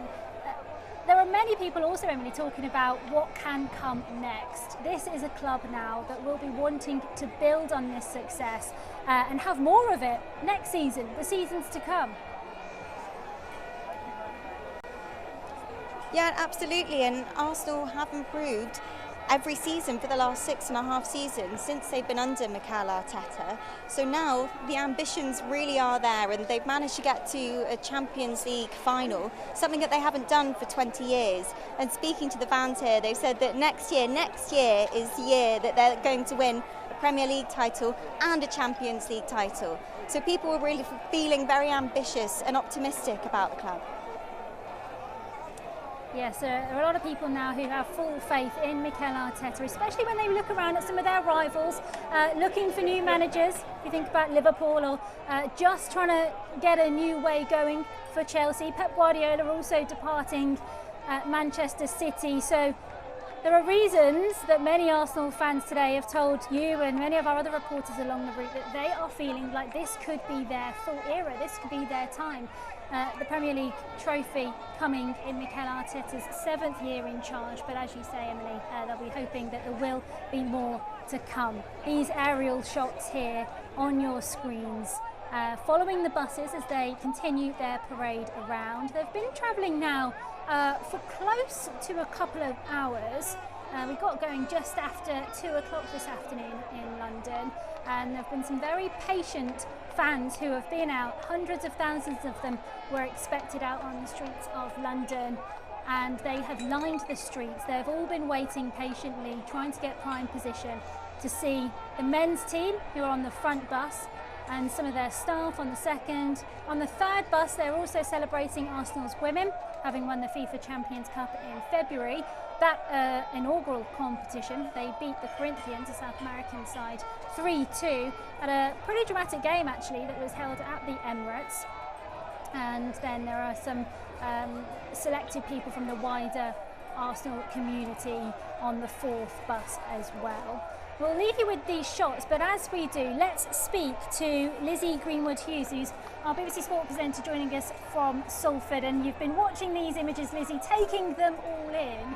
But can you just help us quantify and put into words the work Mikel Arteta has had to put in to get to this point, the journey as he calls it? Yes, hello Priya. I'm really struck actually by the numbers out there. We know Arsenal are a big club, but as everyone's been talking about how long it's been since their last Premier League title, the number of people out there, and considering a lot of them would have gone to Budapest, is just extraordinary. And it really struck me as well listening to those fans that said they couldn't remember the Invincibles. They don't remember the likes of, I was just having a look through the names to remind myself. I mean, you've got the Bergkamps, the Vieira, Ashley Cole, Pires, Thierry Henry, some of those names in that Invincibles side the last time they won the Premier League. These new names are going to be the new almost Invincibles, the Sakas, the Ryers, the Declan Rice. This team has been incredible this season, and they've won this title finally because they have the best defence. They've conceded the fewest goals. They've scored the most goals from set pieces. They've rotated their squad in the best way possible so that their substitutes are coming on and doing the same job as the players that started the match. They have been really good this season, and it's really lovely to see the celebration there, because there was so much despair last night when of course they just lost that Champions League final against Paris Saint-Germain. They seemed so inconsolable, and when I was speaking to BBC News after the game, I kept saying, look, it's not for me to say how they should feel, but they will feel fine tomorrow because they are Premier League champions. They have done what they've been trying to do for so long, and they deserve it. And you were asking Emily about what's going to happen in the summer. Well, they're going to spend money, aren't they, in the summer? They're sure to spend some more money. There's a few extra players they've got their eyes on. But as you said, unlike the other clubs that are currently either in a position of transition or don't have a manager at all, in the case of Liverpool at the moment, they've got Arteta, and he's kept that squad consistent, and they played with poise all season. And whereas the other seasons, the last three where they've almost done it but haven't quite, they've had the wobbles and haven't quite managed it, this time they've kept their heads and they've done it. And that's why those people, all of those fans, have gone out into the streets of North London today, because they've finally done it. And it is a thing. It's a long season, and they finally held on, and they did it well. Yeah, 36 times Declan Rice has played for Arsenal this season. I'm not sure if that includes, though, the Champions League final last night. But, Lizzie, I think, if you look at the Champions League final last night against PSG, a lot of people saying here you've got the best attacking team, one of the best attacking teams in the world, against one of the best defensive teams in the world. And a lot of that is thanks to the partnership of Gabriel and Saliba, who, between them, when they're on the pitch, formidable. Yeah, I mean, they do have, it's clear, there is no argument they have the best defence in the Premier League, and they have one of the best defences, if not the best defence in the whole world. Certainly the best defensive spine if you consider Declan Rice in front of those defensive players. So that's how okay, they didn't win last night because unfortunately, as you say, they were up against the best attacking team in the world. But what they did was they stopped PSG scoring. Don't forget, PSG only equalised through a penalty, and that is the only penalty that Arsenal have conceded this entire season. One penalty, no red cards, one penalty, and that happened to be in the unfortunate game because obviously it was the Champions League final. So Arsenal matched them. Again, you were talking to someone earlier who was saying that if they had been more expansive, would they have gone on to win or would they have been beaten 5-1? Well, who knows? We're never going to know that. But they knew they couldn't take on PSG in the way that they needed to be expansive because they would have been punished. So they tried to see it out, and obviously it wasn't going to be possible from 6 minutes for when Havertz scored their first goal. They were never going to be able to win that match 1-0. And of course we all know what happened with the penalties. Yes. Lots of stats that this Arsenal team have given to us this season. 19 clean sheets in the Premier League for David Raya, a joint most by an Arsenal goalkeeper in a single season.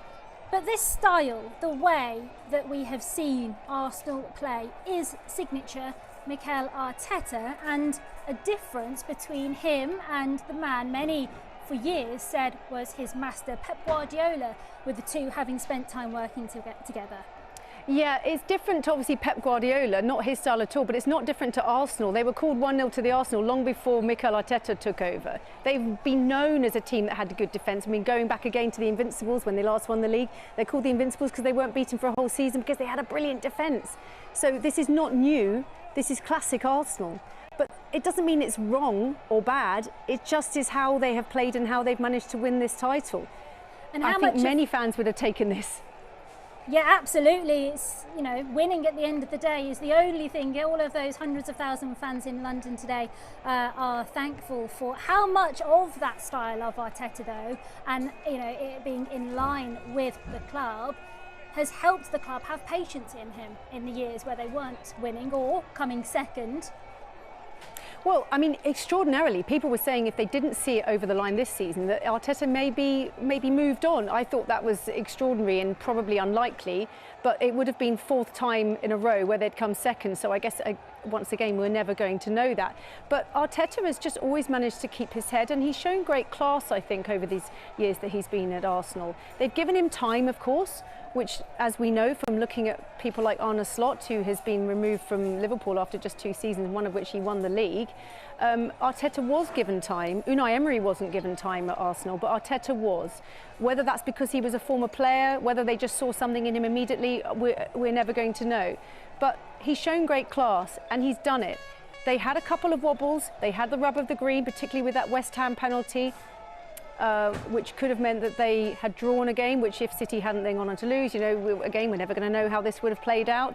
They have had a bit of luck, but it hasn't been bad football. They've just played extremely well, and they've played in a very considered manner. As I say, they've used their squad extremely well. They've rotated their players very well, and they've got it over the line. And right now, all those hundreds of thousands of fans in North London at the moment celebrating with their red smoke and their red flags, that's all they care about. They got it done. They got it done. Maybe next season is the time where they can be a little bit more expansive.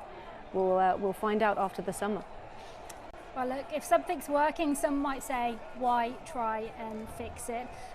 Lizzie, a word also on Arsenal's women's side, because yes, they finished second in the WSL this season, but that did mean they've got automatic Champions League qualification next season, and they are still going home at the end of 2026 with silverware, with the FIFA Champions Cup.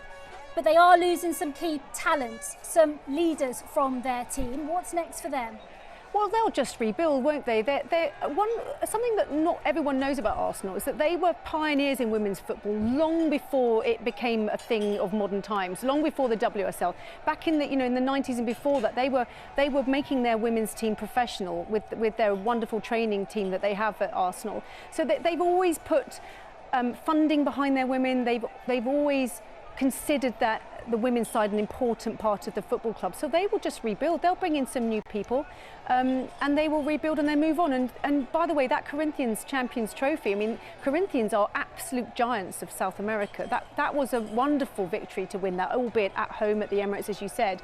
But, that showed that they are, and they came second this season, so they showed that they're not out of form. They just couldn't quite beat Manchester City to the title. Well, we've seen that happen with the Arsenal men's team, obviously, in recent years. So they're going to be fine. They're going to rebuild. They'll bring in some new talent, and they will crack on, and maybe we'll see them have a really good shot at the title next season. Some really good insight, Lizzie. Thank you very much for now.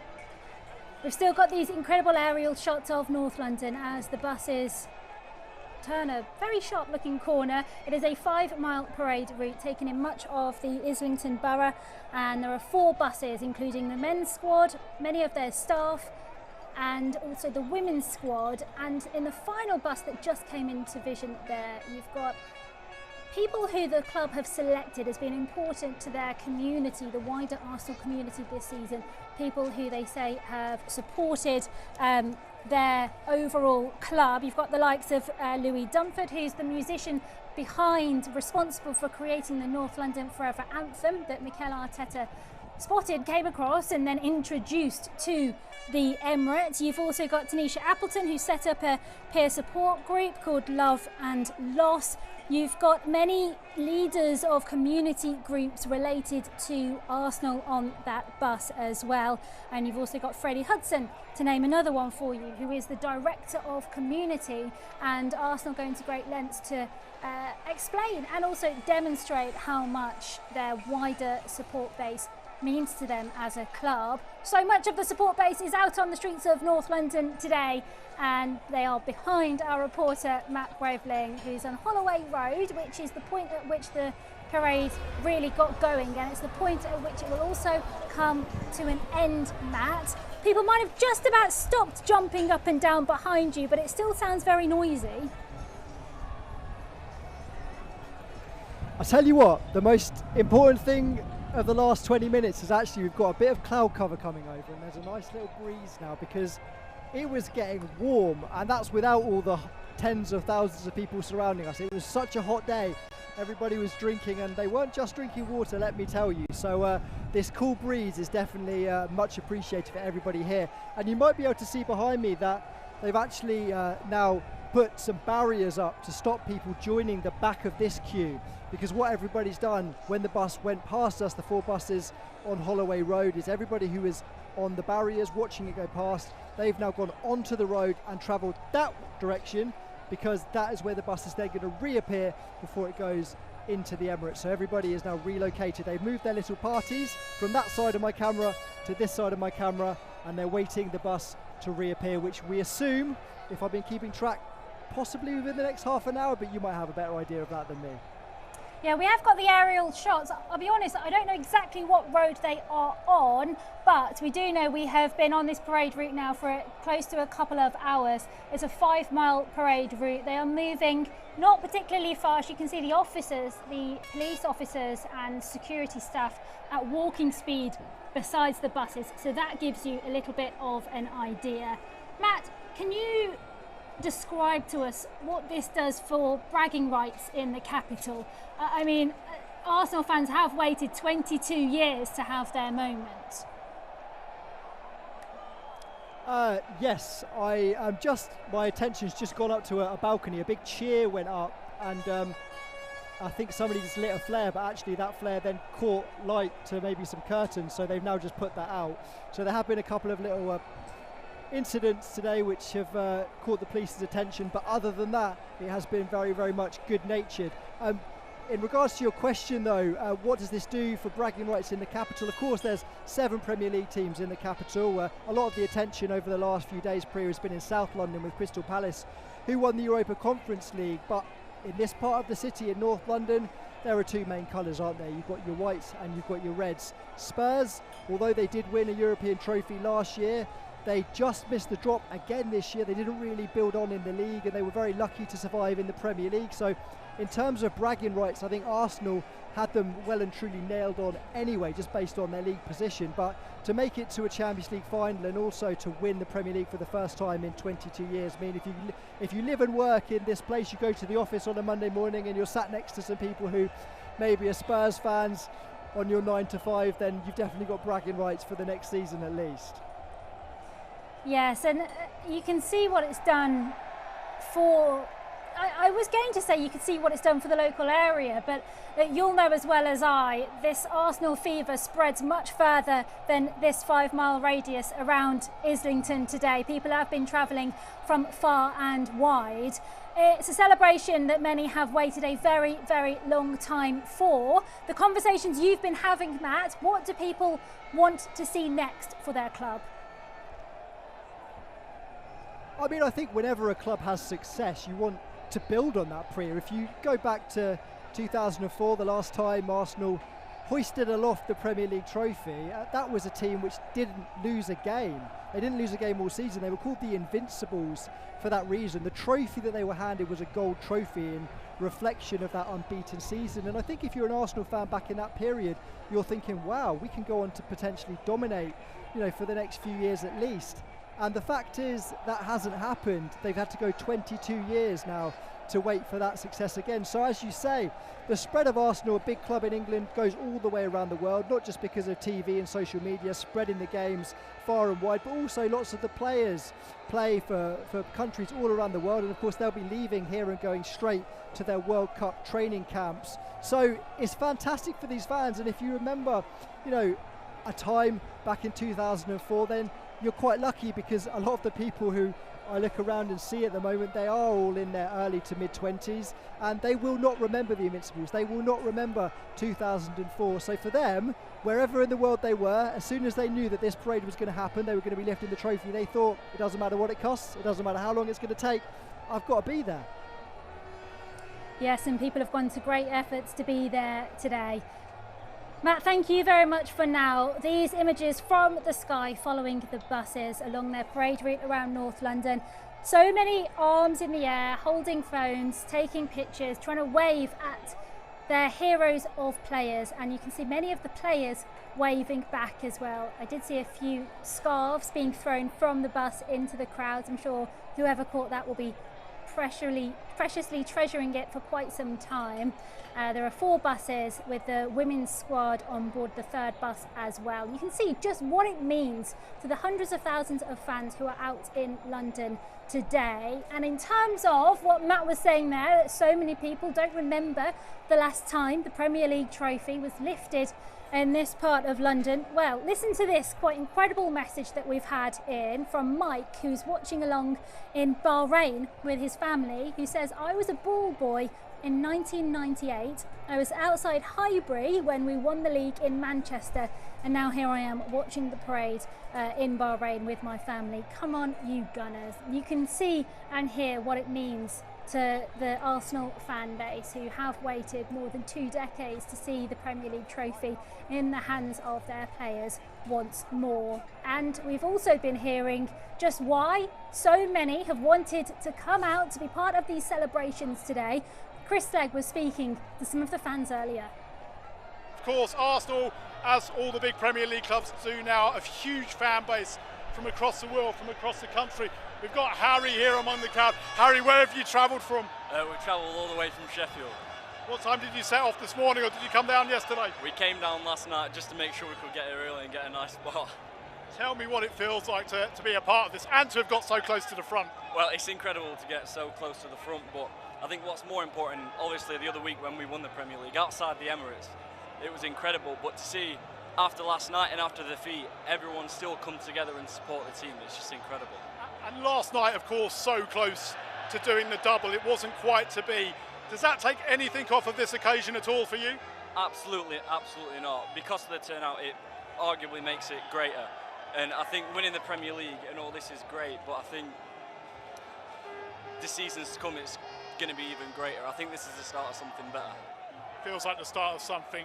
You feel like Mikel Arteta can perhaps now bring the big trophies here on a regular basis? Yeah, absolutely. And I think with Pep leaving, teams doing rebuilds, Slot leaving yesterday, I think it could be really dominant for Arsenal in the years to come.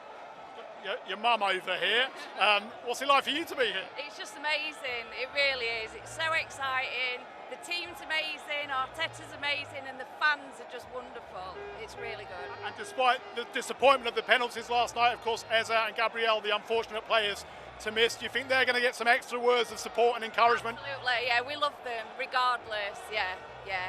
Everyone here so behind the team, so behind the players. So what for next season are your hopes then, Harry? The treble. That's my hopes. That's what I want, and I think we can bring it home. I really do. I think you're not the only person who feels like that in this huge crowd. This, no exaggeration, one of the biggest parades we've seen in any sport in the capital. You can put it close to the London 2012 welcome back for the heroes who won gold on home turf, for the Rugby World Cup back in 2003 as well. Estimates of well over 500,000 people on this huge route. People have come from all over the country to be here. I've got Joe and his son Traven, his sister Sasha as well. Joe, you'll remember 2004. Yeah. Is this even more special? This is special, very special. We've been knocking on the door for the last 4 seasons now. To finally done it, I'm so excited. You can see for yourself. With all those near misses, runners up in the Premier League over the last 3 seasons, did you fear this might never happen again? No, not really. To be honest, from August last year, we believed in the team, and I thought this was our year. We've been knocking on the door for the last 3 years, runners up, so we finally done it. So excited. Traven, how does it feel for you to be in the middle of this huge party? I grew up supporting Arsenal during their darkest times, like lockdown Arsenal and the late 2010s. They weren't in the best form. They weren't finishing in the top like 6 every season. So it was a struggle. But now, since 2022, we've been finishing in the Champions League spots, playing teams like Atletico Madrid, Real Madrid, week in, week out. It feels surreal, and to come up against such a good team in PSG and put up a fight for 120 minutes and even past that, it just shows like the gratitude. You can hear what it means there to all generations of Arsenal supporters. And that's what many of you watching along live from wherever you are, if you can't be in North London, for whatever reason, lots of you living vicariously through these live images here on BBC News Live. And you're getting in touch with us on our email address, yourvoice@bbc.co.uk. A really lovely one here saying, we are a family of Arsenal supporters. Paul is a 3rd generation fan, May is a 4th generation supporter and also a footballer. We would have loved to have been there. That is from Julie in Leamington. Tim Sells, hello to you as well. And Grace says, I'm at home watching the parade with my 4-month-old baby. I have friends and family who are big Arsenal fans. It's lovely to see everyone in such happy spirits despite yesterday's loss. There are so many people celebrating far and wide for a moment that this club has waited for 22 years. Emily Brown, you are our reporter who has been at the Emirates for much of today, or just outside the stadium at least. You are at the point where the parade first started, and the buses, I can tell you, are not that far from returning to the Emirates. Out there today, you've covered sporting events before. How does this compare? I think this might be one of the most high-spirited atmospheres I've been in, and being here in front of the Emirates Stadium, after the buses left and moved on down the parade, we did notice that some of the fans dispersed, but they have certainly come back and secured their position ready to greet Arsenal again, because for them this has been such a momentous occasion that they have been waiting for 22 years. And we walked down amongst the fans earlier, and every few metres we could see a cloud of red smoke, making North London feel even more red today. We've spoken to people who live just a few metres away from the Emirates Stadium and saw the Emirates Stadium being built, and have spoken about the sense of community that Arsenal have had since they were crowned Premier League champions. One resident actually told me that people have actually been talking to each other in the street. So North London feels very much alive.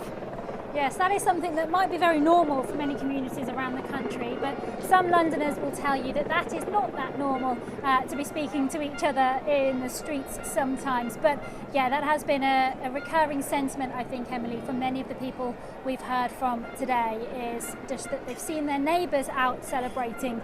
They're out with people they might not know, but they're celebrating, singing songs, singing Arsenal anthems, and they want to be out there today to celebrate their team. Of course, there's not actual fans, Emily, where you are, right outside the Emirates. The parade route itself isn't officially going to the Emirates, but what Mikel Arteta has built around that stadium as the home of Arsenal Football Club has been very special. How will fans want to see that built on going forward? Yeah, I think for them, they're feeling very optimistic about the future. This has been such a successful season for them. They've had 26 wins in 38 games. They only conceded around 27 goals, which is one of the lowest numbers ever in Premier League history. So defensively, the team has been incredibly strong and gone from strength to strength under Mikel's Arteta's leadership for the last 6.5 seasons. So for them, I mean, the sky's the limit. Of course, they spent big last summer, getting the likes of Gyökeres and Eze joining the team, but that paid off for them. And obviously, they have been in such a good position in the Premier League this season, being at the top of the table for 200 consecutive days. Before they had a slight wobble in April, and Man City knocked them off that top spot. But then they got the result they wanted and were back and finished as Premier League winners by the end of the season. So all the vision that Arteta had, the way he shaped the club, really has paid off. And as you can see from the celebrations, fans are just so grateful for everything that he has done for Arsenal.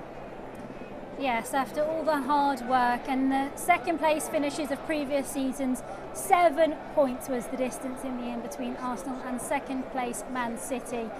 Not forgetting it was, of course, a Man City draw against Bournemouth that clinched the title, that defined it, that made it completely official for Arsenal that they were to be this season's winners of the Premier League. Emily, I'm going to come back to you in a few moments, but actually I want to now speak to Raheem, who we had on earlier. Huge Arsenal fan, but someone who also works in hospitality at the Emirates. Raheem, you've gotten out of the stadium, you've put on your Arsenal shirt, and you're now amongst the supporters. What is it like?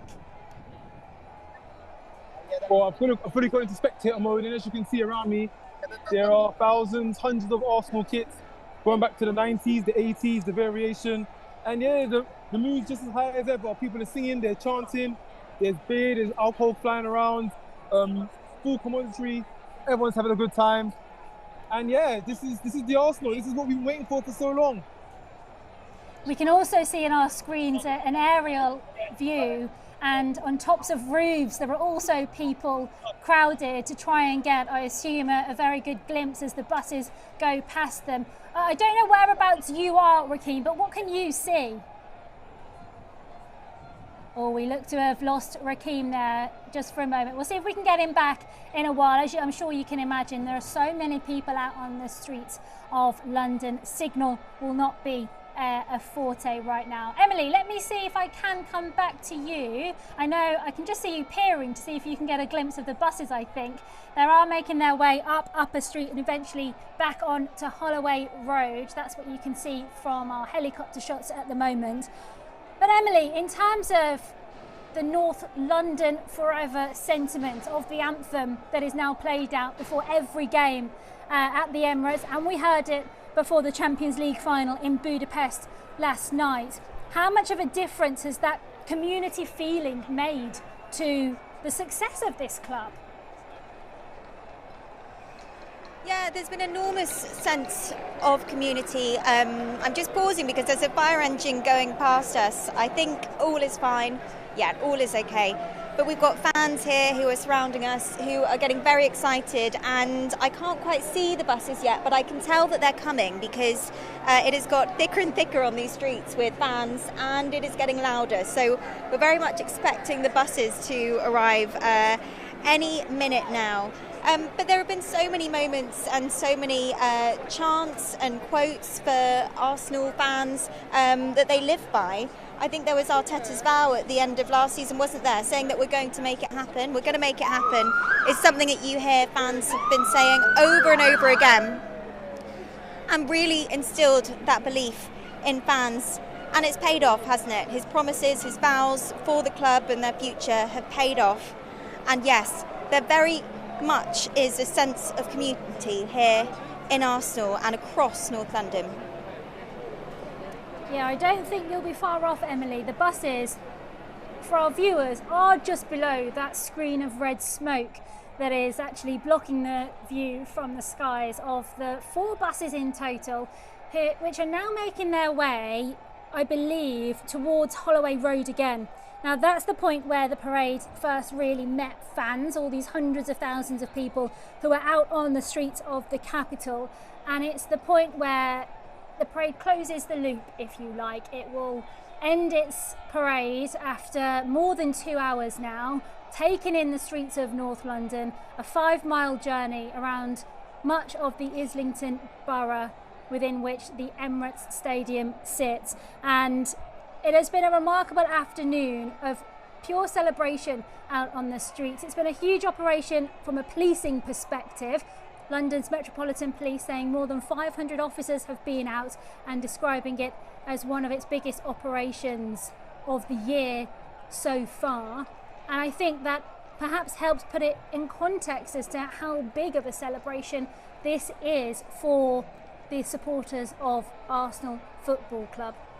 As we've also been telling you as well, it's also a time to celebrate the success of Arsenal's women's team, who won the FIFA Champions Cup in February this year, beating a huge side from South America, the Corinthians, 3-2. And that game was played at the Emirates in front of a crowd of 25,000 or so. And that squad also a huge part of the wider Arsenal Football Club. They'll have some key players departing this summer, but they've got some key players also staying. Alessia Russo amongst them, the heart of the Lionesses squad, and a winner of the Euros, but also the second highest goal scorer in the Women's Super League this season as well, second only to Manchester City's Bunny Shaw. Manchester City going on to beat Arsenal to the Women's Super League title this season. But there is still lots for the women's team to be celebrating, and they will be, as you can see here as well. So the buses making their way, I believe now they are onto Holloway Road again, which means they'll be close to turning back in towards the Emirates, close to where Emily is. There is nothing about this celebration that is dying down. You can see how deep the crowds are there. You've got to question what kind of view those at the very back, just by those trees, are getting, but it's not a moment that the hundreds of thousands of fans that were expected out in London today would be wanting to miss. 3 years they've come second, this Arsenal men's side, in the Premier League, and now after 22 years of waiting, Mikel Arteta is the man who has led them to victory. And it's interesting, there's been some conversation today about the support for Mikel Arteta over his 7 years in the club, and the club continuing to support him. Probably a point of change was when he went from being a head coach to being a manager. He sits on the board with 5 others who make some of the central decisions when it comes to signings and the direction of football at this club, which illustrates to you just how central he is as a figure and has been to bringing success back to Arsenal. Matt Graveling is in Holloway Road, and Matt, I can see red smoke in the distance, which signals to me that perhaps you can nearly see the buses again. Well, I can tell you the buses will be coming through that red smoke, literally as I said it, Priya. How about that? The buses are now coming through with the team on board. This will be their final little journey before they go back into the Emirates. There are 4 buses in total. I'm not sure how well you can see from the screen at the moment. Obviously it's a little way in the background past this sea of people, lots of phones in the air capturing this moment, and on board that is the team. The team, of course, freshly back from Budapest after that disappointment against Paris Saint-Germain last night, but that won't matter one bit to these people who have stayed out all day, some here very early in the morning, to see their heroes. I'm going to be testing my eyesight now, Priya, but I think that's Declan Rice at the very, very front of the bus, possibly with the trophy being held aloft there. A little bit earlier, Mikel Arteta was on that bus as well at the front. They were throwing out scarves, which they're still doing now. You may be able to see that. I'm surprised they've got any scarves left as they come down Holloway Road, and they're about to take a right-hand turn as they go behind the DJ. London. This is going to be the last chance these people get to see these players this season before they go to their World Cup commitments, of course beating Man City to that title, the first title in 22 years. And there you go. I'm going to let you watch this as they go around the corner, that trophy being held aloft there in the front corner of the bus. Every single camera phone is up looking at their heroes, champions 25, 26, it says written on every single bus. 4 buses going past us right now, taking that corner in to the road there here in North London off of Holloway Road. That second bus, I believe, is the staff, people who help with the team, the press team, the social media, the physios. That's on the second bus. And of course, here come the women's team. They won the Champions League, didn't they, last year? And as a result, they won the Women's Championship Cup this season in February. They've been parading that trophy. Some Lionesses on that bus as well, including Leah Williamson and Chloe Kelly, as that one goes down the side street. And the final bus, Priya, is one full of people who have done work for great causes here in North London. There'll be people like programme sellers, and if you could just see at the back of the bus there's a big green dinosaur jumping up and down. I can tell you that is the Gunnosaurus as he goes down that side road with a puff of confetti going up into the air. How about that? I believe as it goes towards the Emirates, that's going to mean that area of North London is going to be cordoned off. So basically everybody here is going to have to find somewhere else to go, and you can bet some of them are going to find their way to the pub. Other people are probably going to stay on the streets. They don't know how long they're going to have to wait to do this again. Most people I've been speaking to today, Priya, don't think it'll be another 22 years, but you never know. You've got to make moments like this. These are memories that last a lifetime, and so these people are going to stay and enjoy the party. Yes, I don't think you'll be going anywhere any time soon, Matt. I think those streets are going to stay full for quite some time. And Matt there mentioned the 4th bus, and actually another of the people on that bus, I told you a few earlier, is Emmanuel Emecha, who is the guy who actually presented the Premier League trophy to Martin Ødegaard when they won it at Crystal Palace at the end of the season, at the last game of the season. I will in a moment. I'm keeping an eye on our reporter Emily, who will be the final person who gets to see the buses. But Matt, just a final question to you in terms of the scale of the celebrations today. You often are reporting across the capital. How does it compare? Oh, you've got me here, Priya, because the last time I was in the capital reporting on a trophy lift was last year for Tottenham. And so it's going to be very difficult to say that this one is a lot bigger. But as a journalist, I cannot lie to you, and there are so many more people here for Arsenal today than there were for Tottenham last year. I mean, honestly, I'm not sure how I'm going to be getting home. I've already heard from some of my colleagues to say that you know, the tube stations are all closed. They closed them because of the masses of people to make sure people get home safely. So in terms of numbers, it's so hard to put a figure on this. Organisations like the Met Police may well tell you exactly how many people were here today, but I know that they had special drone teams up, they had special search teams, they allocated 500 police officers just to that 5-mile route, Priya, so that shows just how extensive this is. It's one of their biggest operations of the year, they told us on Friday. So it's very hard to work out just how big this is in comparison to other events that we've seen, but I can tell you that of all of the events that I've ever covered in my 15 years as a broadcast journalist, this is without doubt the biggest event I've seen people-wise in any sport across any country. North London well and truly painted red. Matt, thank you very much. Earlier we were speaking to Rakeem, who is somebody who is a big Arsenal fan himself, but he also works as part of the hospitality staff, and he had made his way into the crowds, having finished his shift. He'd finished working, and then he had to get out and do the important celebrating. Rakeem, I believe we can speak to you again. How do you summarise this atmosphere of all the moments you have known as an Arsenal fan? This must be right up there. It feels like Notting Hill Carnival. It feels almost as big as Notting Hill Carnival. I've walked from Drayton Park to Hornsey Road to Holloway, and it's just rammed and packed. I've just about got a bit of space to myself to talk, but it is it feels bigger than football. It feels bigger than football. Like, you've not just got football fans here. You've not just got the fans that come to the stadium and the away games every week. This Arsenal title has really captured the imagination of the public.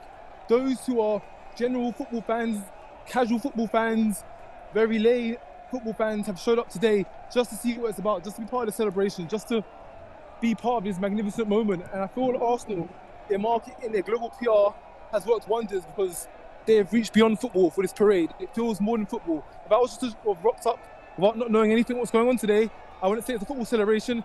I'll just say it's an all-red celebration. That's what I'm seeing everywhere, red t-shirts. Rakeem, thank you very much. Let's see if we can speak to Emily, who's just outside the Emirates, because from these aerial view shots that we have got, it seems, Emily, like you should be seeing the buses pretty soon. Yeah, you're right. In fact, you've timed that perfectly because the first bus has just come back. I can see them now. We have the DJ vehicle in front of them, and now Arsenal's buses have returned to the Emirates Stadium.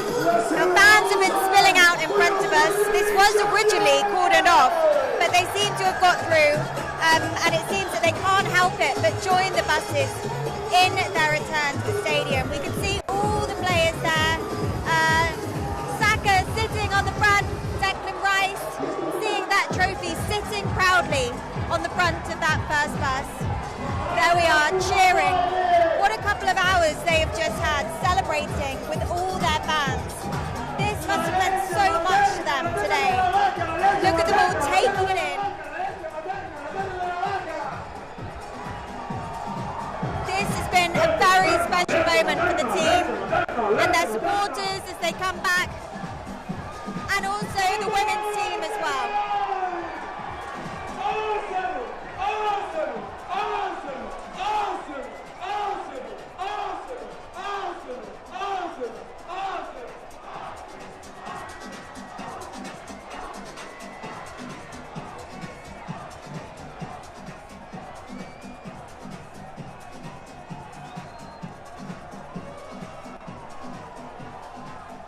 Emily, they're incredible pictures and so much energy as well from the squad, despite a long season and despite their early morning flight back from Budapest. The Premier League trophy is one they're going to want to hold on to very tightly as they make their way back to the Emirates. Emily, I believe the women's bus would now be coming past you. In fact, all of the buses, Priya, are coming past me.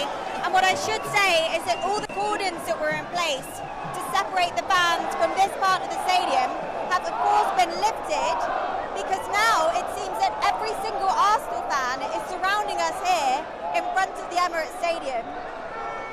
And there is a sea of red behind me, in front of me. In fact, everywhere I look, everyone has wanted to come here and say goodbye to those buses on their final journey off the parade here outside the Emirates Stadium. Yes, we've got a shot here of champions written on the side of the Emirates Stadium. It seems like all those fans who did manage to follow the buses a little bit further than we thought they might be able to have been stopped from making this final part of the journey as they make their way back to outside the Emirates Stadium, the home of Arsenal Football Club. Emily, I want you, if you can, to just sort of summarise everything that's happening around you, because as we are watching these shots of the buses and the players on board outside the stadium, you are being engulfed in a sea of red. Priya, engulfed is the perfect word. I don't think I've seen so many Arsenal shirts in my entire life. What I actually want to mention is the dedication of these fans. You know, we got here first thing this morning and there were already so many people who were lining the streets, and they have stayed in their position.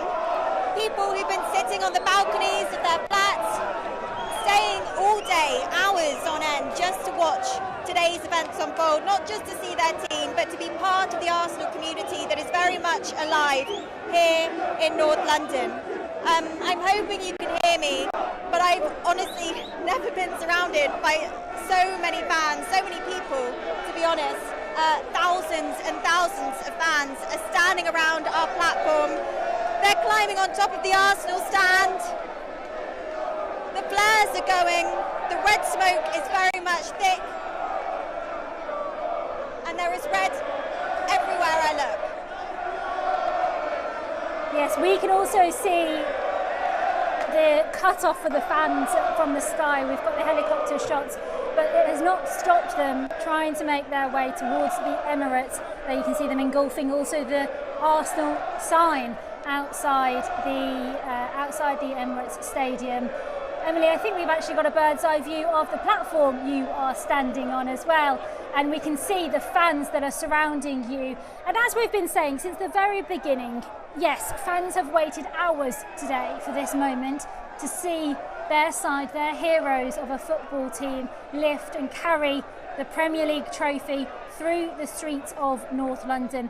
But they have waited even longer to feel this success.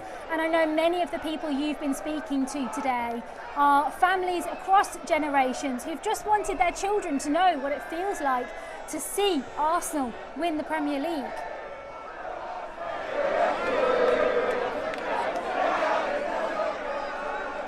Yeah, absolutely. And so many people of all ages here. There have been families who have been coming. There have been young people who have witnessed Arsenal win the Premier League for the first time. People who have seen Arsenal win the Premier League several times. This is of course the fourth time that they have won the Premier League. But today feels different. Today feels special because this has been decades in the making. Not just under Arteta's leadership, but this is something that has engulfed an entire community of North London. And Priya, I haven't seen anything quite like it. I mean, the chants are thick and the spirit is very, very much alive. And I'm sure as well, many of those people behind you are celebrating, jumping up and down, and they've got their arms on the shoulders of total strangers. And that's what football can do, isn't it, Emily? I mean, we've worked on football parades, a few of them over the last few days. We saw it with Aston Villa celebrating the Europa League win for them as well. We saw what it meant for the Manchester City fans to celebrate their wins of the season and also say goodbye to Pep Guardiola. And we've seen as well, of course, what winning the UEFA Conference League meant to Crystal Palace fans. But there's something that football can do in moments like this to bring people and a place together. Yeah, absolutely. And it's clear that people have actually been talking to each other, celebrating with each other, and as you mentioned, people who are complete strangers. And we spoke to one lady who has lived in North London for a long time, and she said that this is the most that she's ever spoken to someone that she doesn't know, and that people are actually talking to each other. And that's since Arsenal were crowned Premier League champions. It's just brought this area to life, and everyone is in such high spirits. And the loss yesterday at the Champions League final just seems like a bleak and distant memory, because now this is all about Arsenal and their Premier League victory. I think it's good to be able to just soak in some of the chants that we can hear behind you as well, Emily. Those are the sounds of songs that will be loud and sang very proudly as well in the streets of Islington for quite some hours to come, I suspect. It won't be a celebration that many fans there want to end, despite the parade itself having come to an end. And amongst many of the fans who are unlikely to go home anytime soon is Matt Graveling, who's spent the afternoon on Holloway Road. Yeah, just describe the scenes to us that you can see, Matt. Matt, just to check if you could hear me there. Hi there, Priya. Yes, describe Holloway Road. I mean, Holloway Road has probably never been busier. It's currently got a sea of red people coming towards me wearing red shirts. I mean, shirts as well, it's got to be said, Priya, as well, from throughout the ages. Some of these fans are wearing shirts from, you know, the 90s, and they may well remember 2004 when the Invincibles last lifted the trophy. But a lot of these people, as you look around, you've got people of all ages, they won't remember. Sorry, people are trying to climb up on our platform right now. Sorry, you've got to stay down there for now.